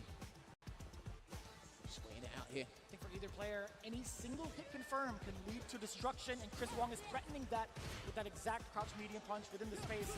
He's threatening the ranges. Still Resilient on defense, exuding that patience there, and there's a trade that was fine. We can take that, but Chris Wong might try to bait him into doing a button and catch him with the second crouch medium. Let's find out. With less than 10 on the clock, we're gonna see some really antsy movement. Back throw. I think Uma's still got the lead, and now he doesn't. Yeah, he parried with 2 seconds on the clock. I'm over. Wow, I wasn't even looking at the time. Got Chris Wong the round. Good pressure there. Almost in burnout in 90 seconds here is Chris Wong. I know he's got 2 bars, but he's got to be very careful. He's Got to make sure some sort of attack connects. No anti-air. I totally understand that because how Uma had delayed his dive kicks. I totally respect that decision from Chris Wong. And even more so, the buttons from Uma on the way out. On wake up, now we got the low forward. It's time for the feng shui. Let's play indeed. Here comes the safe jump. Oh no, he goes for an empty jump instead. The super gauge is actually depleting rapidly here. Gets the overhead into a store, and he didn't believe in it, but it wasn't the juggle version of the Fuha store. Man, he's gotten so much damage after, what, 2.5 sequences? Still not going for the rising uppercut anti-air there, and he's just going to hold it down here, Uma. He's got to be very careful. Ooh, that could have been whiff punish from Chris Wong. Still blocking it out here. Lovely defense here. Doesn't get the perfect parry, but yes, I'd send him away as well. Get out of here. Chris Wong with low vitality, and he gets through it. Wow! Oh, wow. With a dry brush, That was great. OD Tencent Rin for the invincibility. What a play from downtown. Jesus, that was sick though. A combination of having a good hitbox on the uppercut, and it's a forward-moving move. And of course, having the hurtbox on the Sandblaster. It worked out for Uma there. 1-0 in this grand final reset. I thought we were actually going to see 4 games from the bounce from Chris Wong. No lie. Roundhouse there, safe on block. Away again, hits him with the forward fist. He might have to utilize that a little bit more in the neutral to kind of get Chris Wong to think about different buttons to use. He's readjusting his spacing because of that button. Until he runs into danger there, that will be the flash knuckle conversion. Again, the anti-metal option for Uma. It really hasn't. It really hasn't worked. For any of the juries against Chris Wong specifically. All right, that's going to be the rounds. Does he need his level 1? There's the Vulcan Blast. Puts 1 round on the board in this game 2 of the grand final reset here. Does Chris Wong. Damn, the mental stamina these guys have is ridiculous. I was just about to comment on that. Chris Wong still firing on all cylinders with the offensive sequence. Now you get the corner pressure. What's it going to be? Uma tried to maybe walk out. You did see the low get checked from Chris Wong with the full conversion. No, sir. No hammers here. All Tencent. Denied. And there comes the Feng Shui again. Doesn't want it to drive reversal because it'd be a low drive gauge, and he swatted him away like a newspaper to a mosquito. Straight to the corner here. Lovely safe jump there from Uma. Drive reversal, keep him there. This is good. Forward throw. Even caught the backdash towards the end, actually. Wow. Challenges immediately after a frame advantage button there with the stand medium punch. Look at the spacing, yeah. Right under the timer, right? That's the sweet spot for a lot of the players to check the defensive maneuvers from the person in the corner. But the jump, oh he puts himself in there now. Man, the bravery after that. Walk up scan, jab. Oh, a tick throw. Dude, that connected. It did connect. Crazy late there with the active frames of the stand like it. 1 hit from Chris Wong should do the trick, but Uma gets the hit first and he takes the round. And that was actually rather sneaky, right? After the stand jab, it was Chris Wong's turn to press a button, but I just don't even know what button it was. Or maybe it was too late because that standing medium punch shouldn't have clipped him as a frame trap. True. Moving on to the next round here. Drive reversal on a Sandblaster. Interesting. I guess he wants to space and store up as much as possible before he goes right back in. Drive rush in there. Wow, that was so early. Well, these guys have actually been catching each other off guard a little bit with the really close drive rushes into mediums or lights. He tried to do it there, Uma. Charges up. I wonder if he tried to trick him into doing something. Not sure, but he gets a punish count throw anyway. We're going to see a Feng Shui engine soon. And he baits him with the store. Yeah, he baits him with the store. That's huge. And he's going to do the Feng Shui engine. Nice. What a bait. All right, he's going to go for a different conversion here instead. Let's see what tricks you got. I know there's a stylist. What a throw tech. That could have been it. He's still in dangerous territories. No overhead, please. Nah, he's not going to do it. It won't kill either. Chris Wong, he's trying to perfect carry something to turn something around. But maybe if he can get in range of a throw and grab him, be sneaky, but he can. Forward throw. Man, the slow and daunting approach. Oh, no! And there was too far from that exchange and the pushback. Chris Wong thought he could get the punish off of a -8 situation. It was too far. I have to give credit to some of these players because they're doing certain projectiles or certain attacks from a very range. One more. Drive reversal. Remember, there's still pushback on it, right? So even then, tried to punish, didn't get it. And the guys are ready immediately to try and get the button there. Spacing traps are very dangerous in fighting games. It's 2-0 to Uma in the reset here. God. Is the download complete? More. Do we have enough in the tank mentally to secure the $1 million, or will Chris Wong have the answer? Already aggressive, he dashed up at Uma's face with 0 reaction, actually, and Chris Wong not finding the opening just yet. He's been facing off against a brick wall thus far. If I was him, I'd go bonkers this set. Oh, Uma. I agree. He's got one game to play around with, but again, $1 million on the line, and he's trying, again, he's being a little bit more aggro with his choices. That is a little bonkers, and we'll definitely accept that. Run away, gets... The air reset, good awareness. I love the presence of mind to jump in certain sequences. Oh, okay. Gets the uppercut here, cancels into the level 1 to counter the Tension DI. is Big building, no. ladies and gentlemen. Uma is about a strike and a half away from taking the first round. And yes, sir, we are going to get that stunt. No, that was a crush. Okay. It was a crush, I'm sorry. Crush. Excuse me. Oh, and it finally worked! He got the one time he did said, forget Damn. the top and medium punch. I'm going straight to the OD dive kick. He knew what risks. Instant dive Right, kick. and he Wake takes up. it there, and he is on Capcom Cup 10 point. The crowd is cheering for him right now. Let's see if he has it. That's a counter hit. The Sweep sweep, and no not punish. punished. Swung. Sweating. Sweating indeed, sweating buckets when he gets the conversion into the flash knuckle. Chasing down for some Oki here. I wouldn't be surprised if we see an uppercut from Uma soon to even risk it, but hey, I think he knows what position he's in. Takes him down, jumps away, and then gets grabbed for his troubles. Swung with a hefty amount of life to take certain risks, but yeah. Oh, shit. Speaking of risks, God Uma damn was it. trying to bait out something, but guess what? Chris Wong was still within range to get a big damage conversion, burning himself out. He's been doing the Fu Hasor after the drive rush on several different ranges, but I think Chris Wong's clocked onto where he's doing it from up close. Far away is a little bit different. He's definitely identifying things as we go along. Whiff punish there with the forward hard punch. And it's so difficult to whiff punish that because of the startup and the spacing that he needs to Oh, okay. Splurged a bit too much meat, and he will get punished for his troubles here, Uma. And it will be a level 3. And this is what's very good in the game. If somebody doesn't make use of their 2 bars they spent, you punish it and take as much drive gauge away as possible. Let's see what the choice is from Uma. Perfect carry. Hey, Takes away. look at the setup for the feng shui engine. The corner carry Burn is him going to be out, so burn him out, no, significant, burn him and out. so is the burnout. He's got no resources, so he's going to play on the stun. He's going to What? set him up for a stun scenario. Let's It's see what over. he does. This full conversion. This is the He's game. it. He's it. That's I think he's over. done. That's it. It will be That's the it. stun. He's going to store up. He's going to finish the combo. And ladies and gentlemen, $1 Eso million fue is personal going to be conmigo. awarded to Uma. God No damn. one on the cards to take the cup. He's represented with jury. He's represented Taiwan.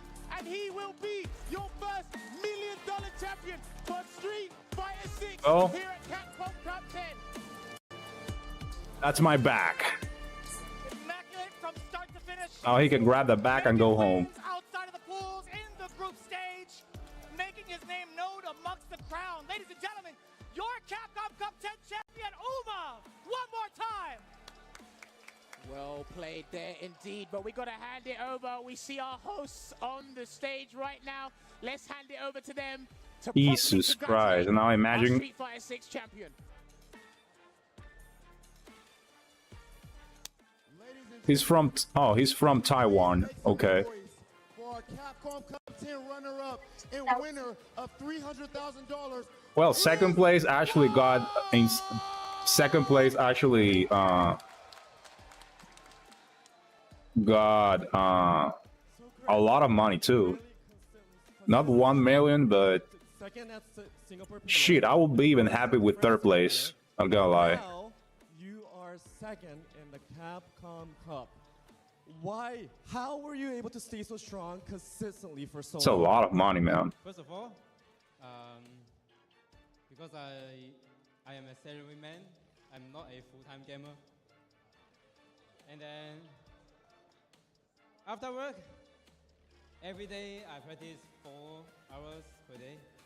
And then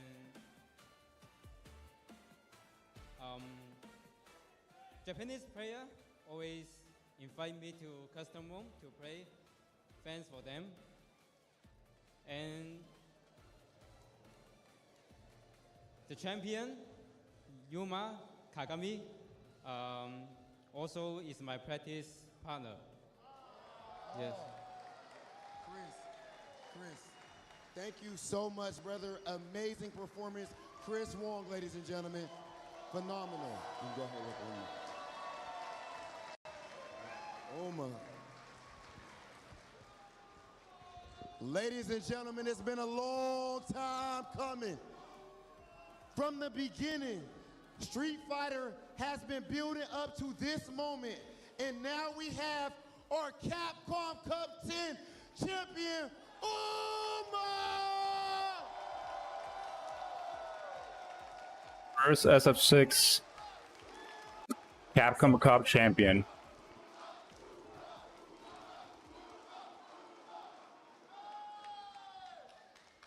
So Uma, you are from Taiwan. I wonder how much it's gonna be for the next Capcom Cup. The same? So Uma, you're from Taiwan. How much has your community supported you in the process of becoming a champion? 你是从台湾的，然后那个 community 怎样支持你拿到冠军的？台湾的 community。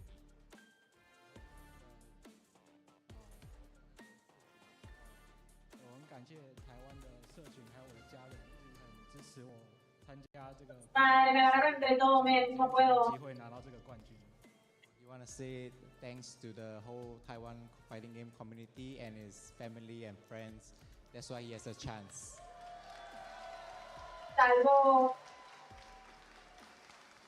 Uma, there was a whole lot of talk about who belongs to be at Capcom Cup. A lot of people. Audio is out of sync. And now you have proved all of them wrong.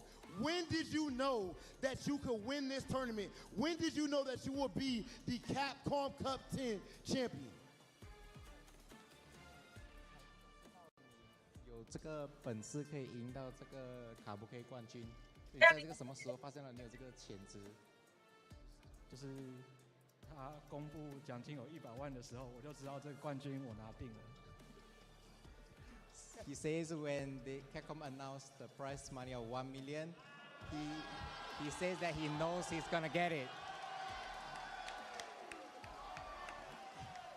Well, Uma, speaking of $1 million, I think you, I got it, brother, don't worry about it. Speaking of $1 million, I think you need two hands for something else right now. Ladies and gentlemen, make some noise for our first FGC millionaire!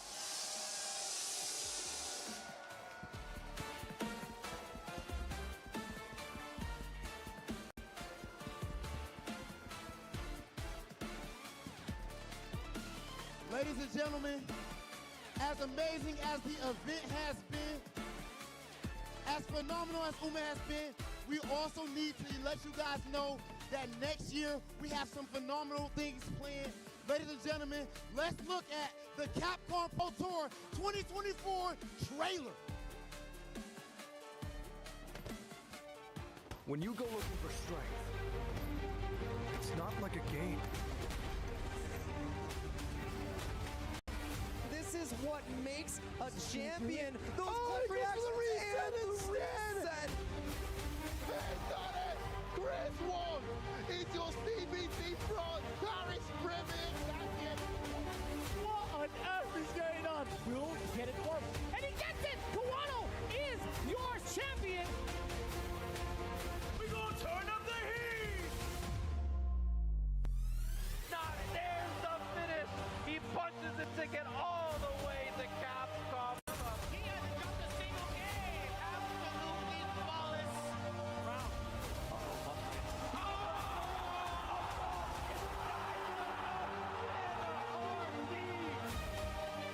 We're not finished! He's so careful to get the thumb back. He doesn't even need the level 1.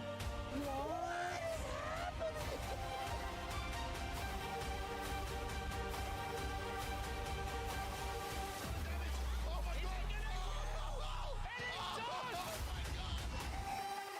The best Street Fighter player in the world, Knuckle Dude. From full screen's gonna be okay. No, never mind!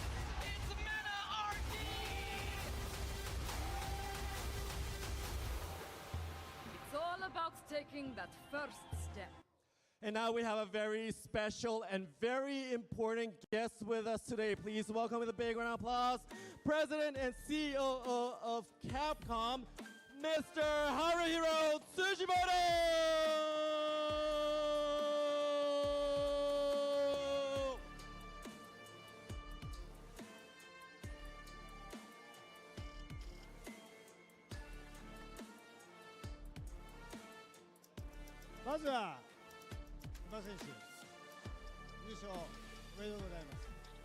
First of all, congratulations Uma for winning Capcom Cup.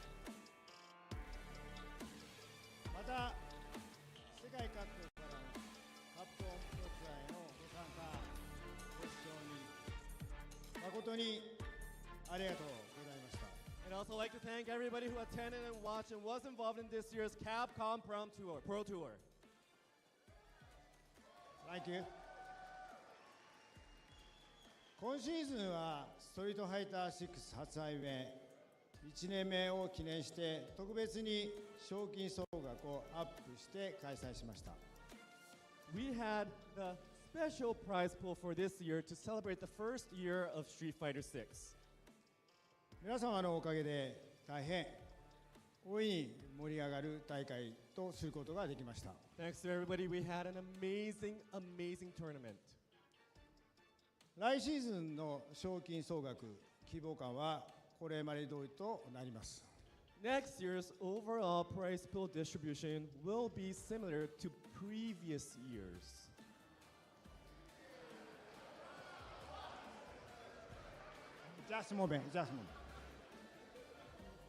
しかし、カプコンはこのストリートファイター6における世界大会、イノメントなるシーズンにつきましても、最大限に盛り上がりたいとの思いから。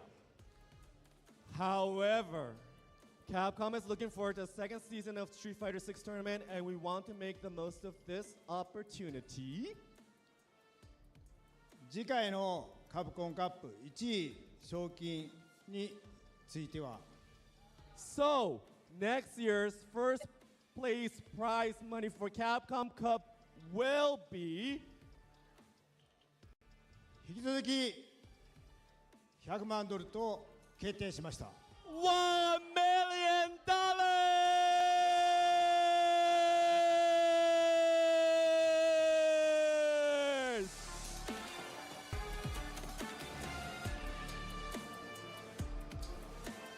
Same. Nice. Phoebe, no puedo, o sea, no puedo. Phoebe me está Wow. 来年度の Same price. 世界各国からのプレイヤー、そして新しいプレイヤーが多く参加できる仕組みになりますので、皆様の参加をお待ちしております。 So next year, the tournament structure will have more players to compete around the world, as well as many new players. We can't wait for you all to join us and compete.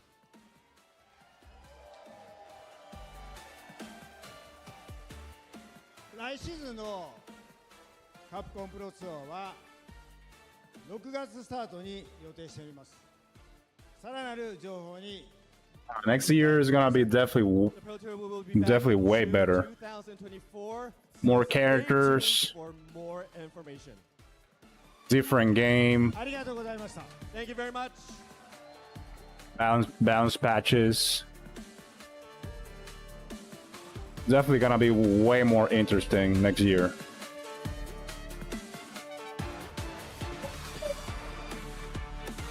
This year, boy. This year.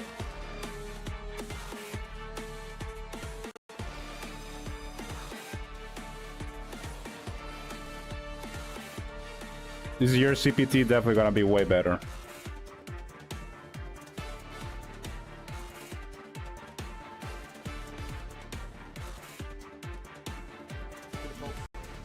So many shimmies, and now he finally stuck the drive impact in there. Chris not ready for this. He should be able to build to a level 2. No, he doesn't. Very good. He actually touched the button. Beast This is mode, gonna kill. baby. This is gonna kill. It will, This is CA. And look how much damage, and he's still burned out. So much chip damage. Oh. How are you gonna escape this? You don't. You try to fight. He knows That's it. Says, you know what? He's gonna take the throw.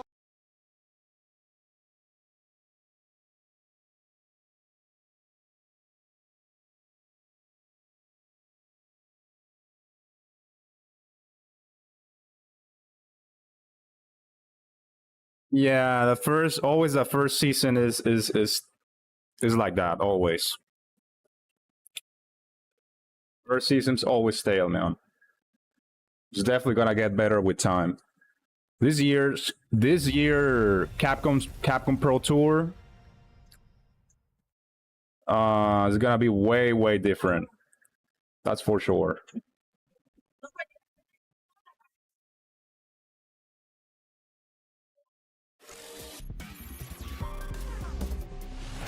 Street Fighter 6.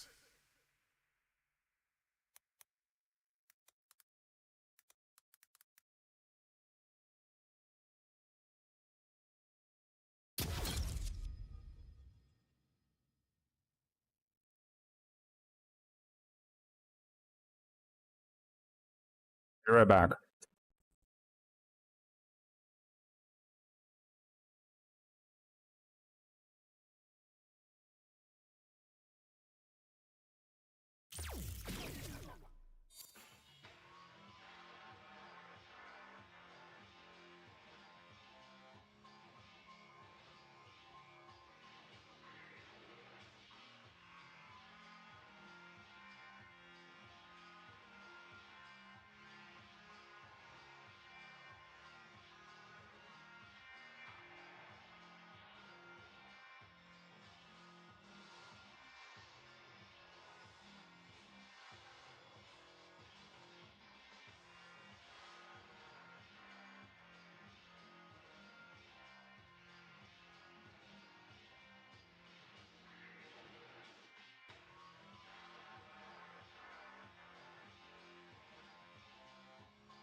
Fighting ground.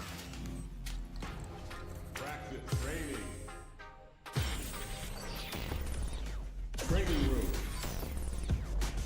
Survivalist, heroic as a tiger is. Earn my stripes cause you know I'm gonna die with this. Journey started young, super hard-headed. Call me crazy, but you ain't got my psychiatrist.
Challenger.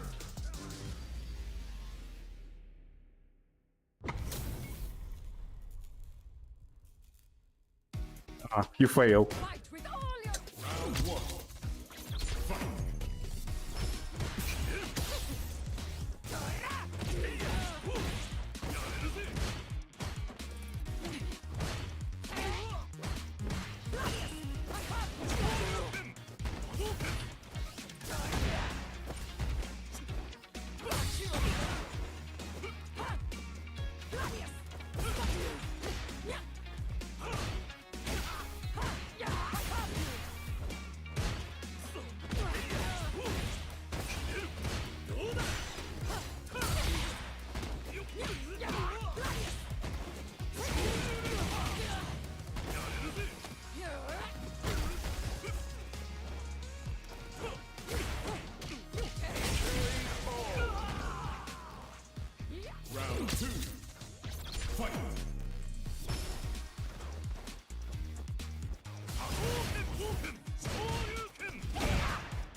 God.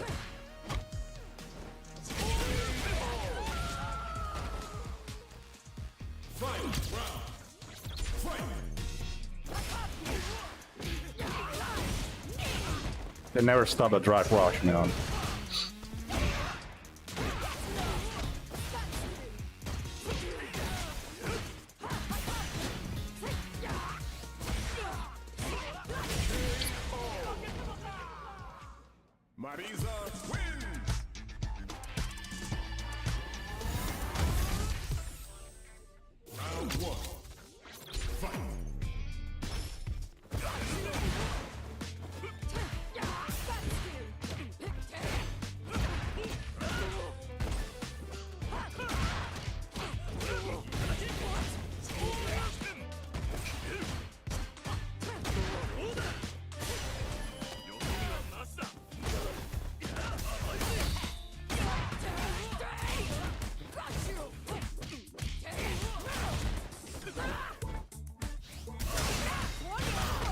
Keep forgetting.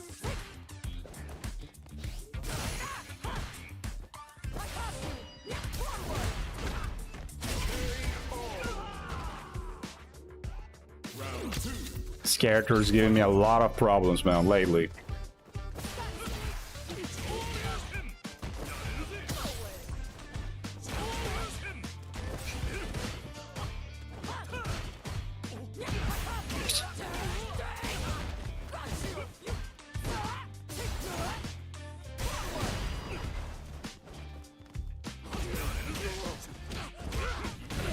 Problems, a lot of problems.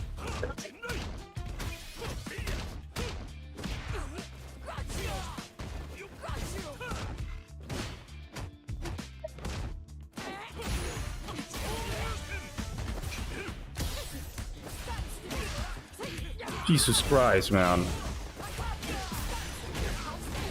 There's no way I can stop her drive rush. Every time I try to stop the drive rush, it's impossible.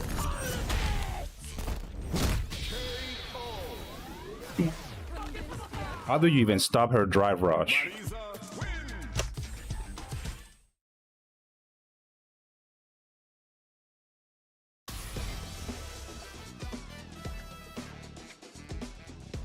That standing heavy punch drive rush she got like too broken. Like there's no way you can stop that shit. Yo, Maps, hello, man.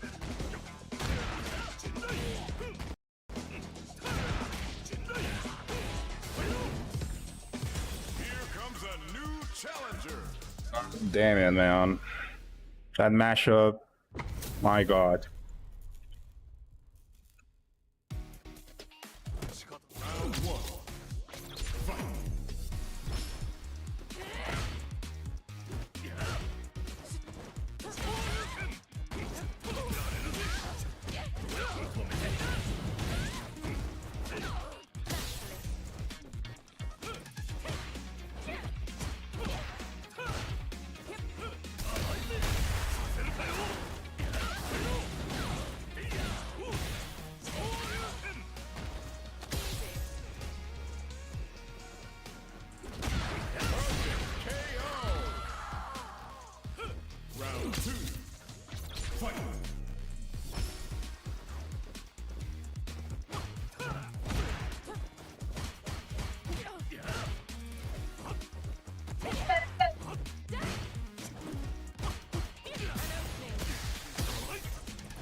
VP.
Challenger.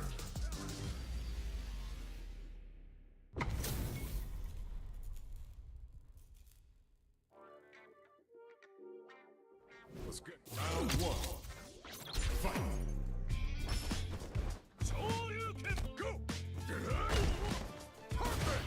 Perfect. Now. Hold. Perfect. Charge.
Fucking guy sucks.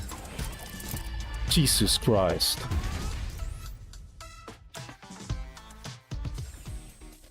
Round 1. Fight.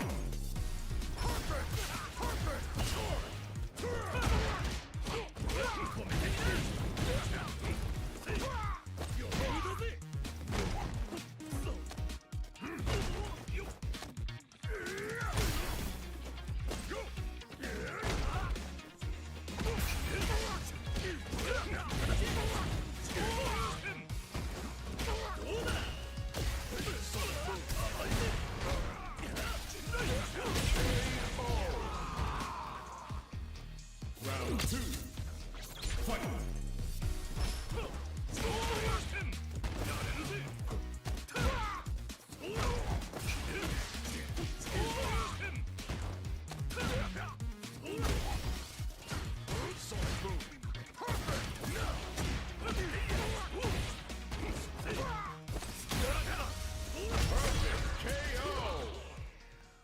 Ken wins.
está haciendo?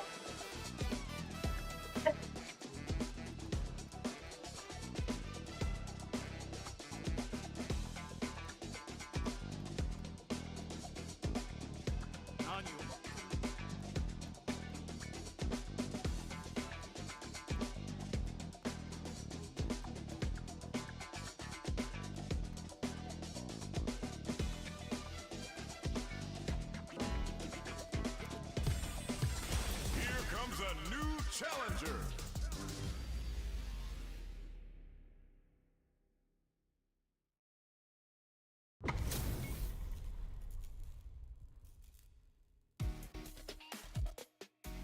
Round one. Fight.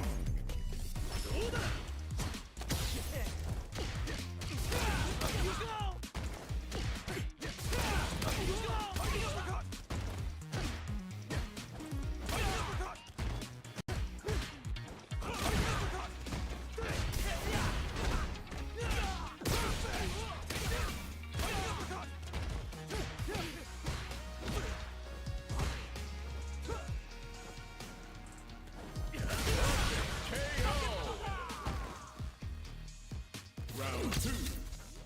Fight.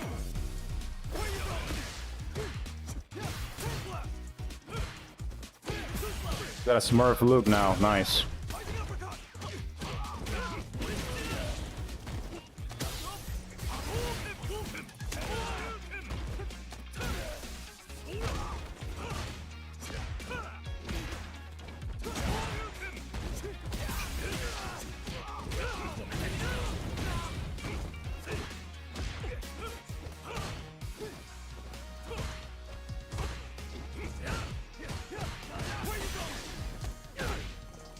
The XCP where it is, man.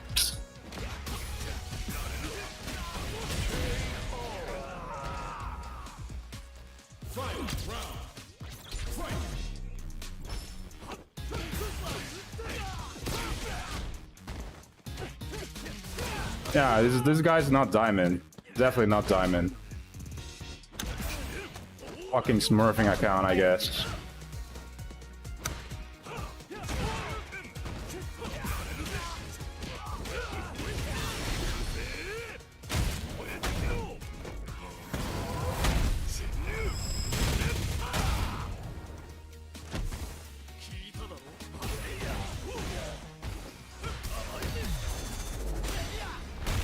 My god, you gotta be kidding.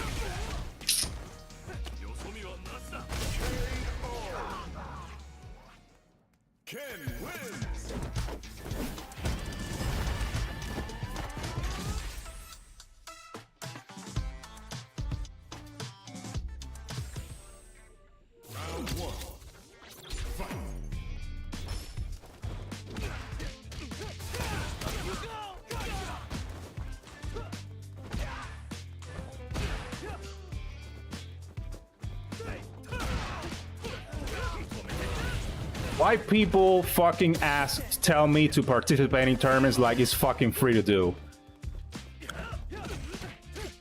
Shit's getting mad annoying already. God damn.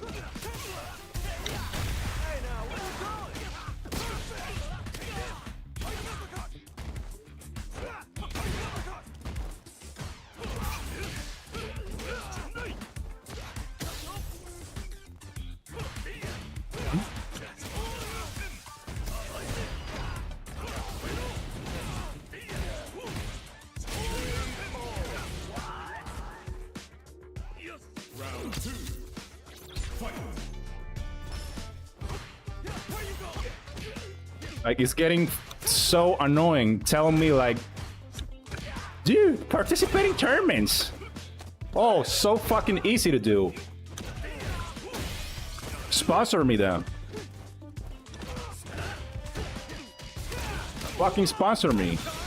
Pay me a salary. And I will fucking do it. So fucking tired of this shit, man. Seriously.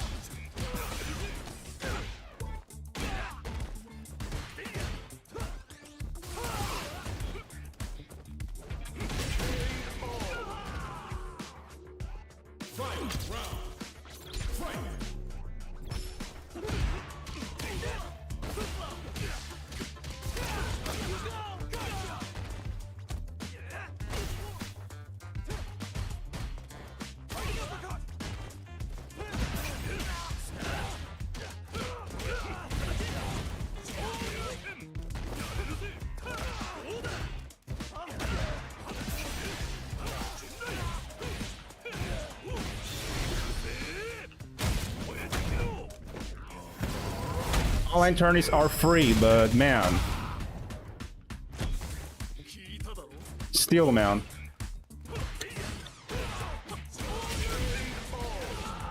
Too much time consuming for me.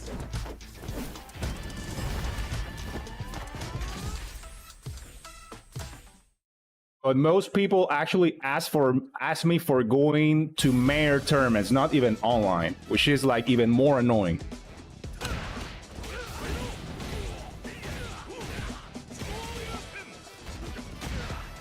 I'm just not a tournament dude. That's it, man. Simple.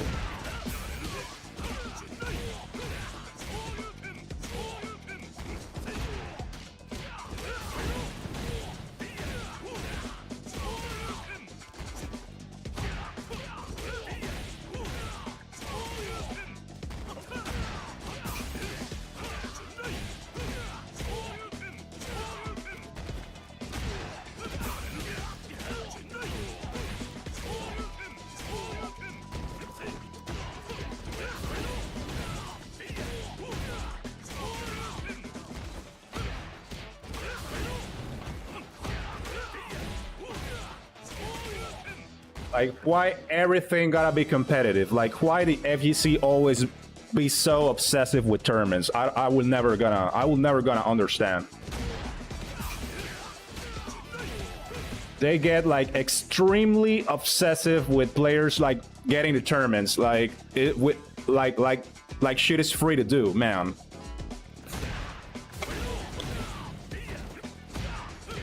But they won't support anything. The ones that ask for it, they won't fucking donate a fucking dime. Like, never. It's insane, dude. It's insane.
Oh, Phils, what up? Welcome, man. I didn't say hi to Phils. Hello.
I'm not streaming Tekken 8, man. Not even playing offline because it really doesn't work for me, man. Like, it really doesn't work. Like, as a content creator, unfortunately, Tekken 8 just doesn't work for me, which is unfortunate.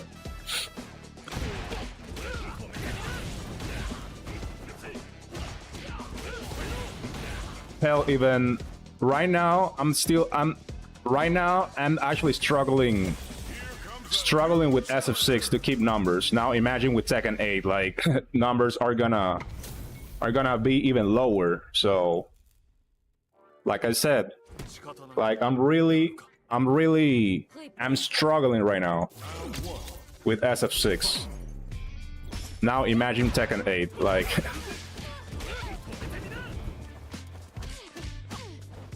Basically a dead land, like no one interested in Tekken 8. Like no engagement so far, nothing. So that's why I just basically stopped playing it. No support.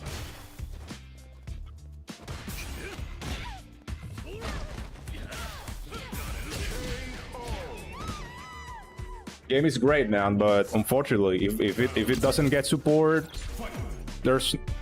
I cannot play it.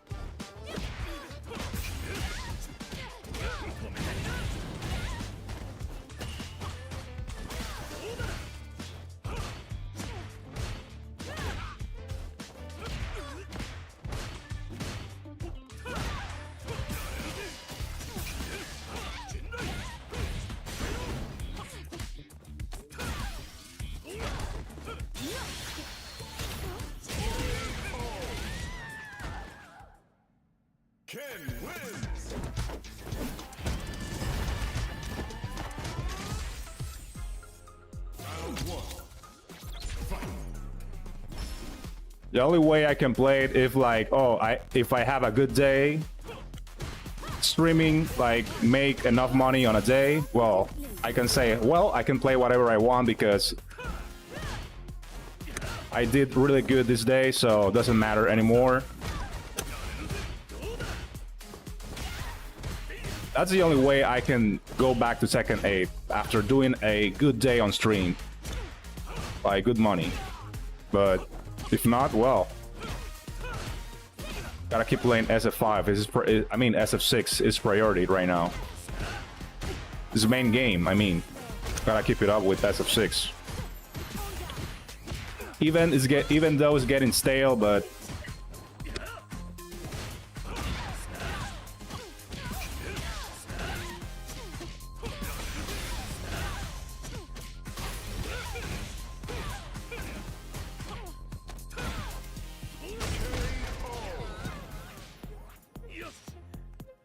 yo, man, welcome, man.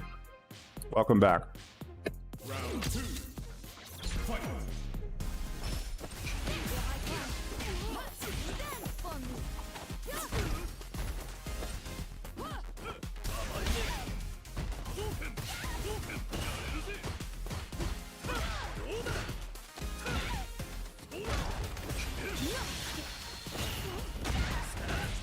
Oh.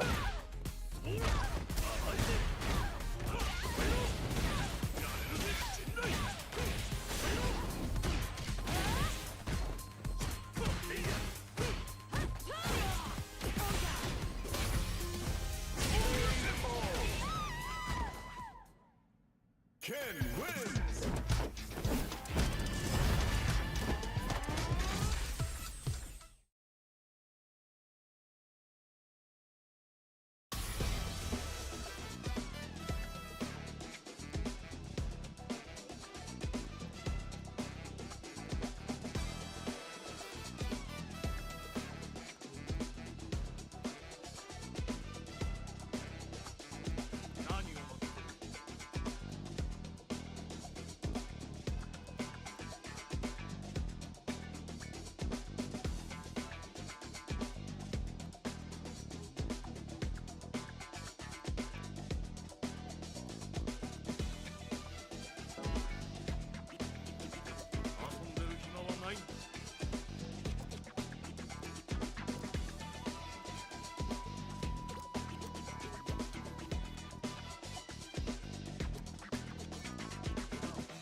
何を待ってる。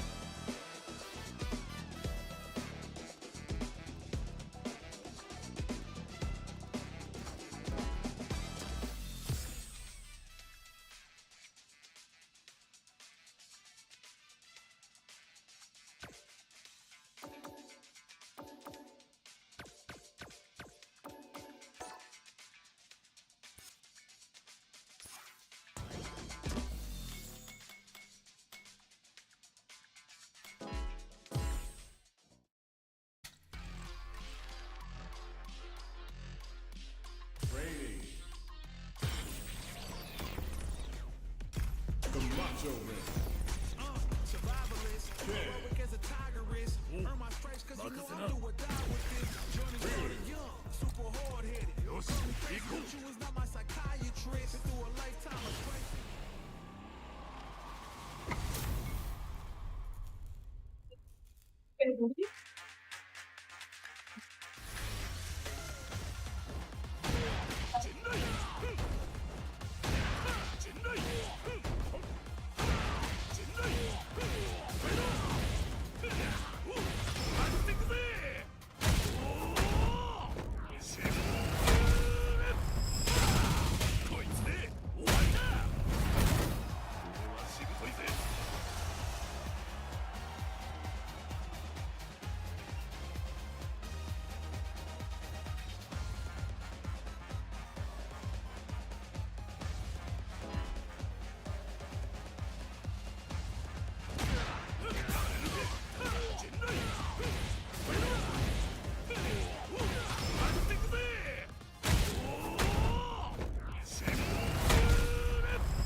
Here comes a new challenger.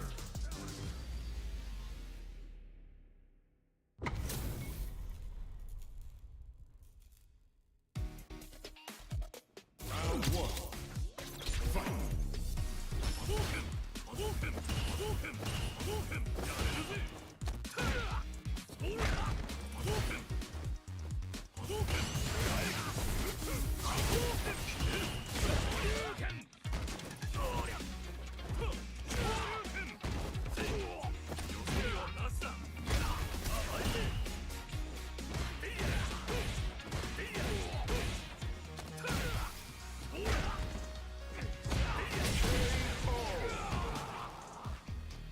Round two. Fight.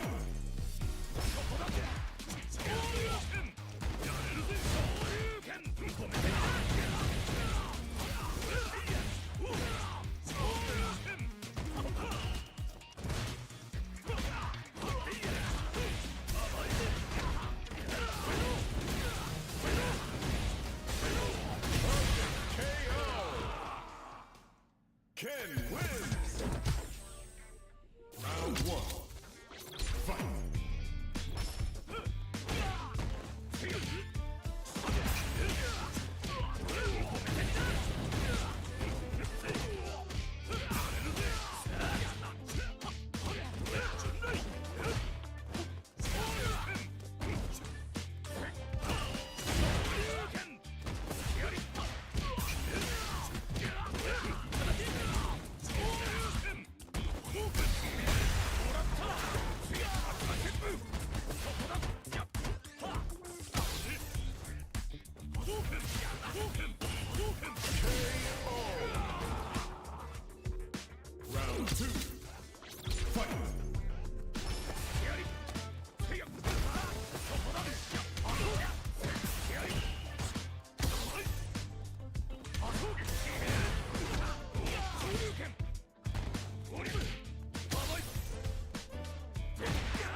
Ken wins!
A new challenger.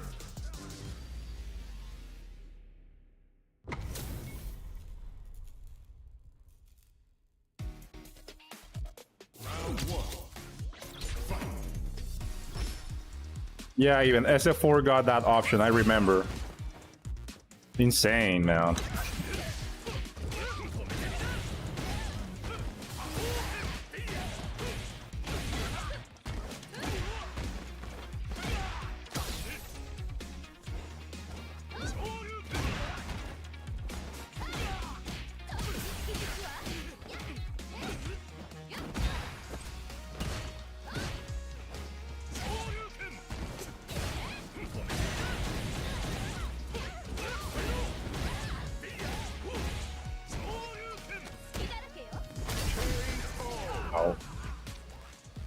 Round 2.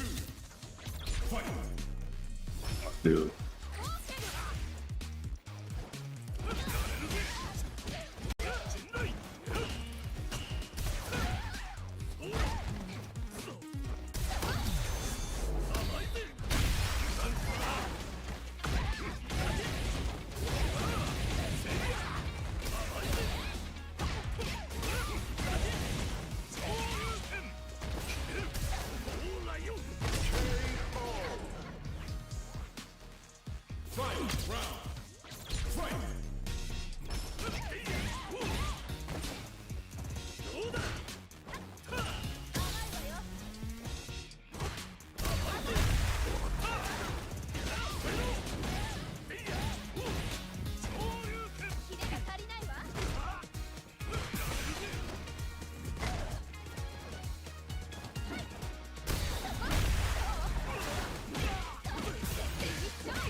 Ken wins!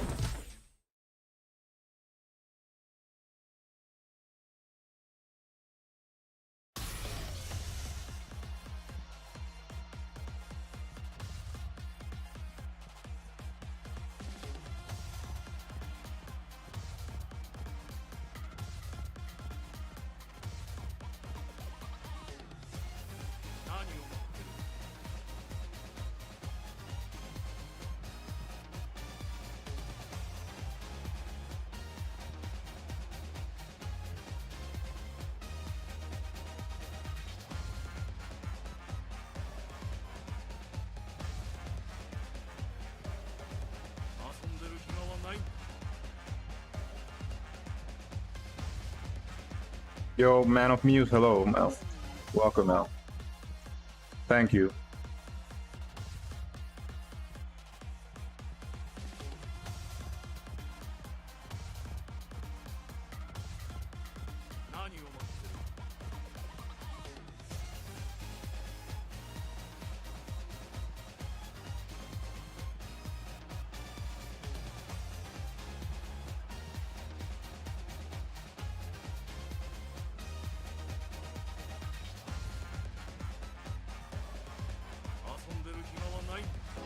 Here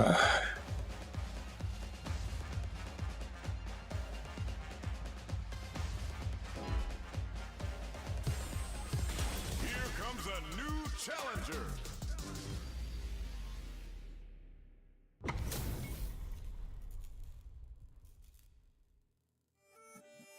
Let's get this mission started. Round one.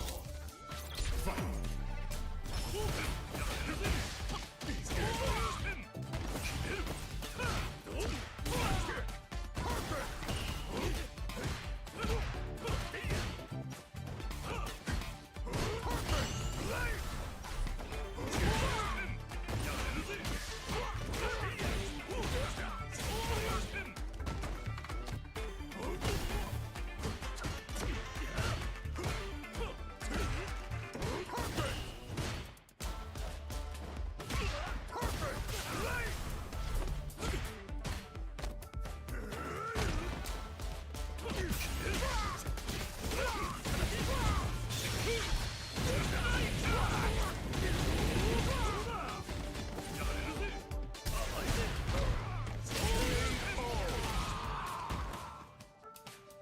Round two. Fight.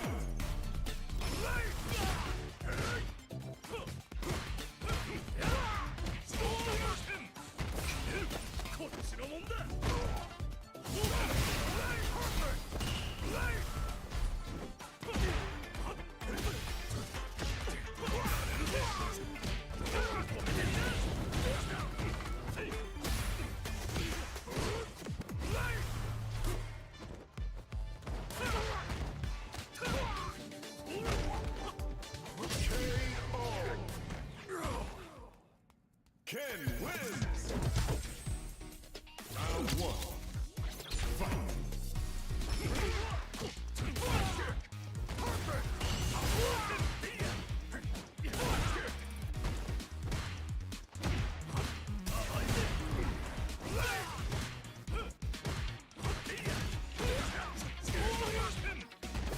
As expected, costly mistake.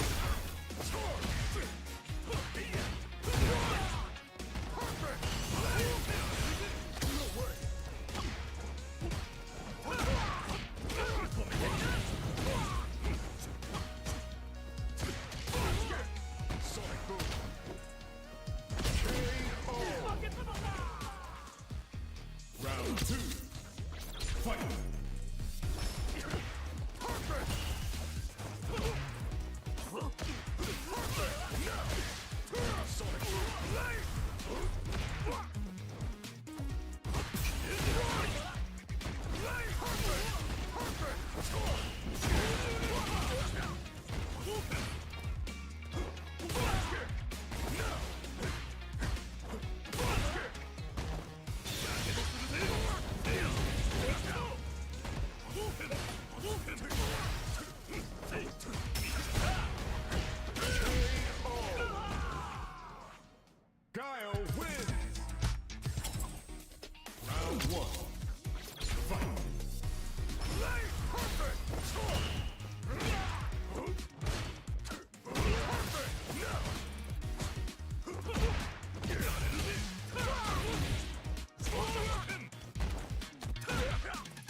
Why is this guy doing cross-cut flash kicks, man? Why?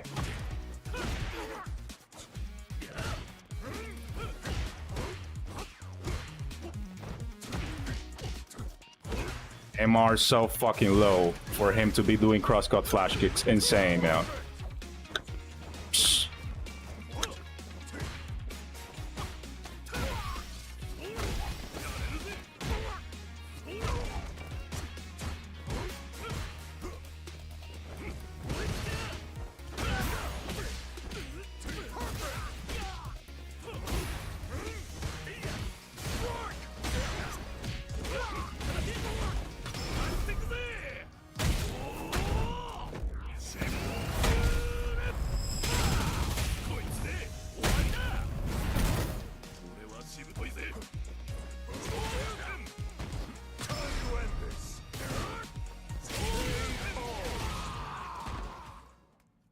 Ken wins!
Here comes a new challenger.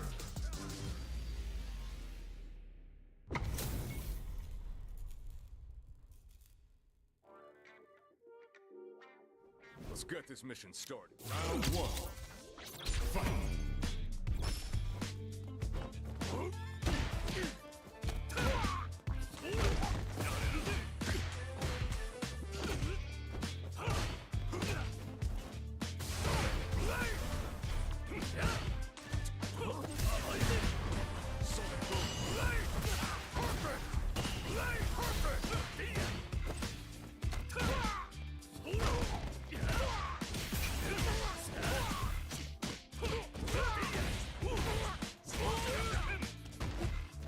Rookie mistake.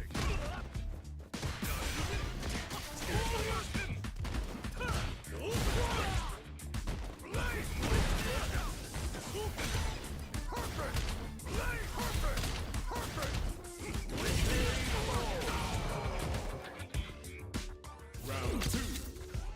Fight. Salt boom. Salt boom.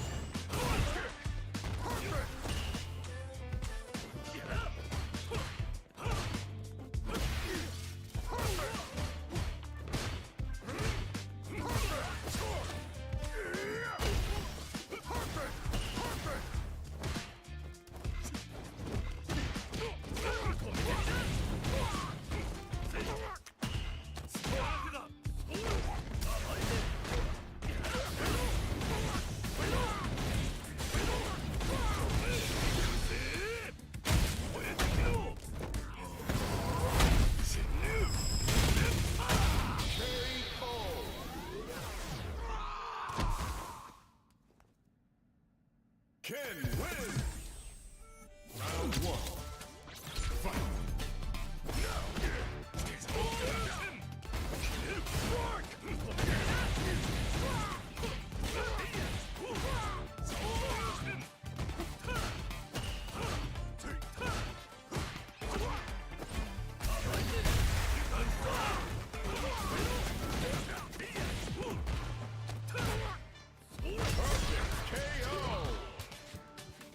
Round two. Fight!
Challenger.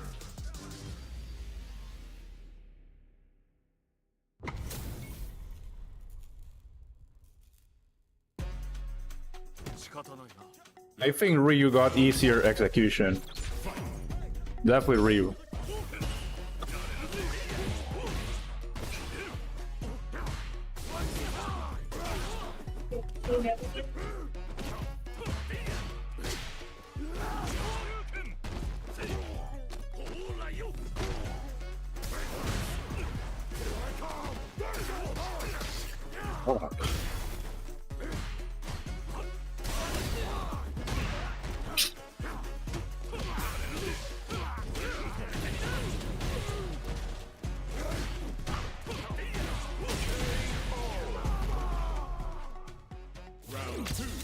Ugh.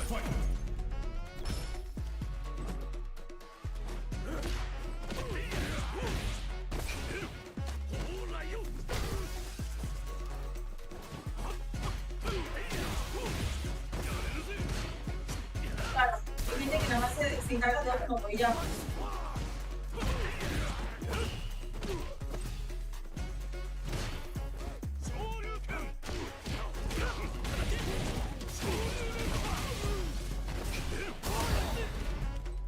Algo que igual porque las prioridades en sí, please.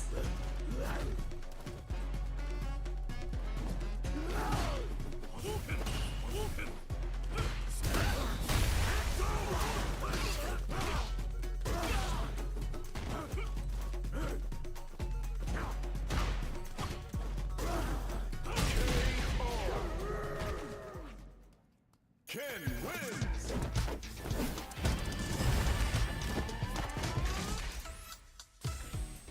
Round one.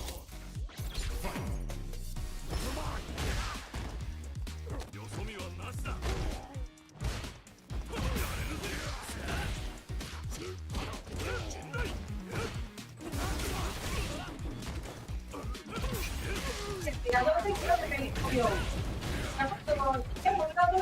Que me peleó, ya decidió, no quiero pelear conmigo.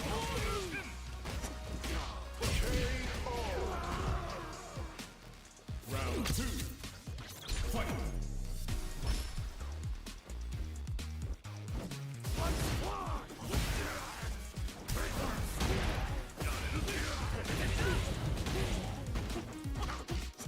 What the hell was that?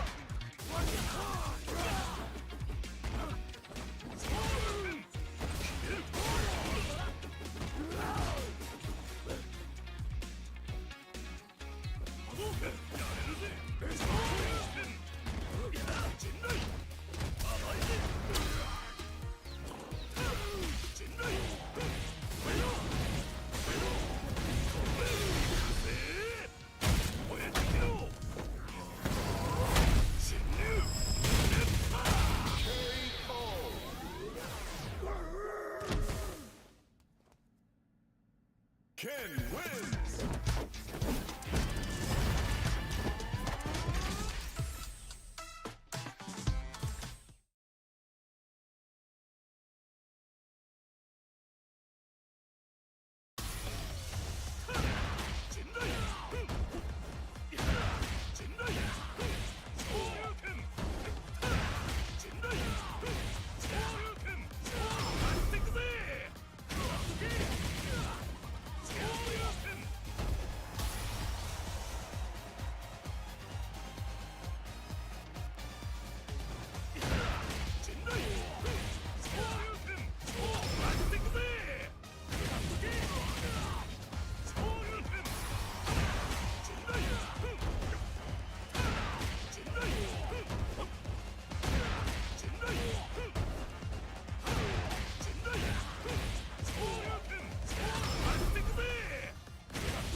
Here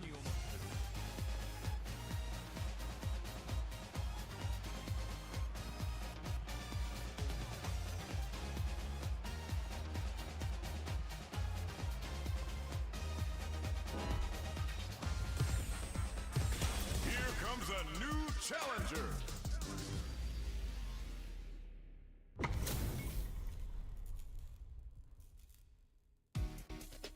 仕方ないな。やるか。Round 1.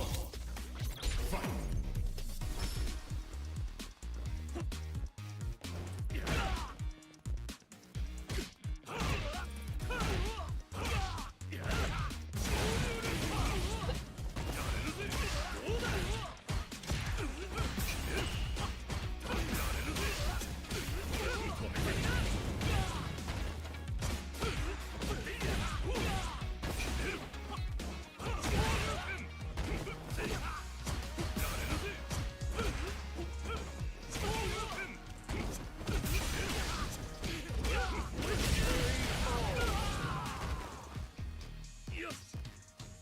Round 2. Fight.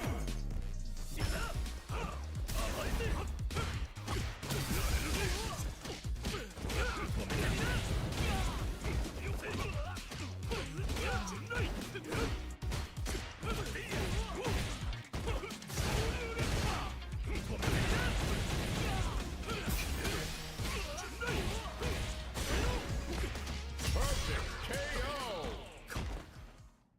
Ken wins.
Here comes a new challenger.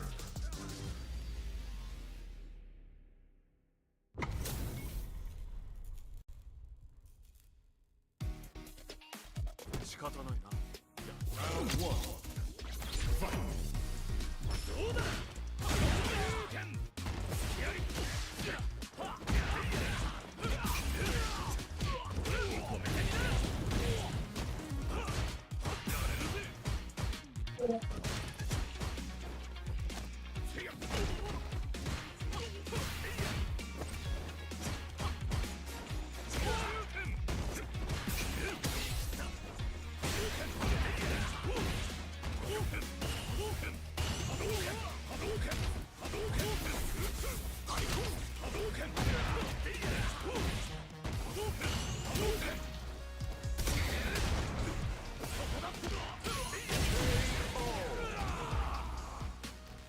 Round 2.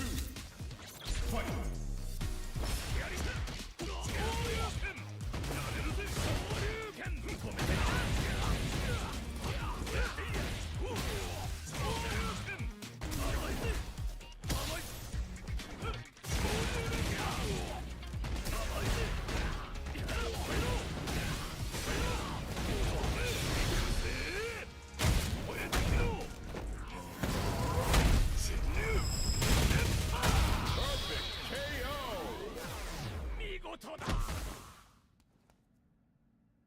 Ken wins!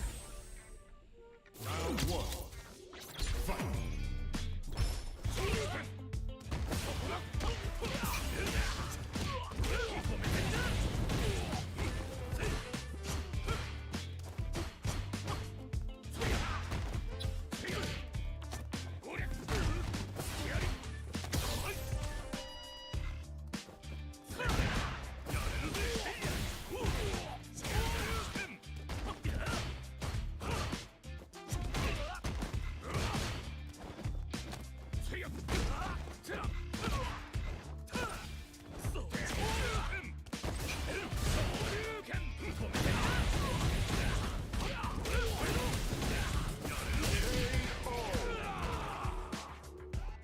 Round 2.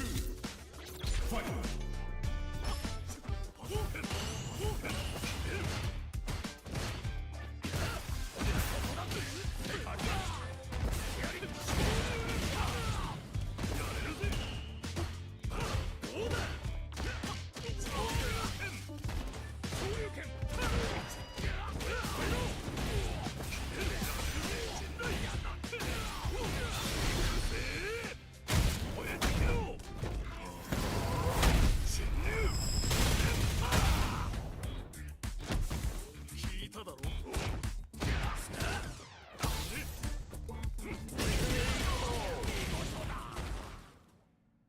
Ken wins!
遊んでる暇はない。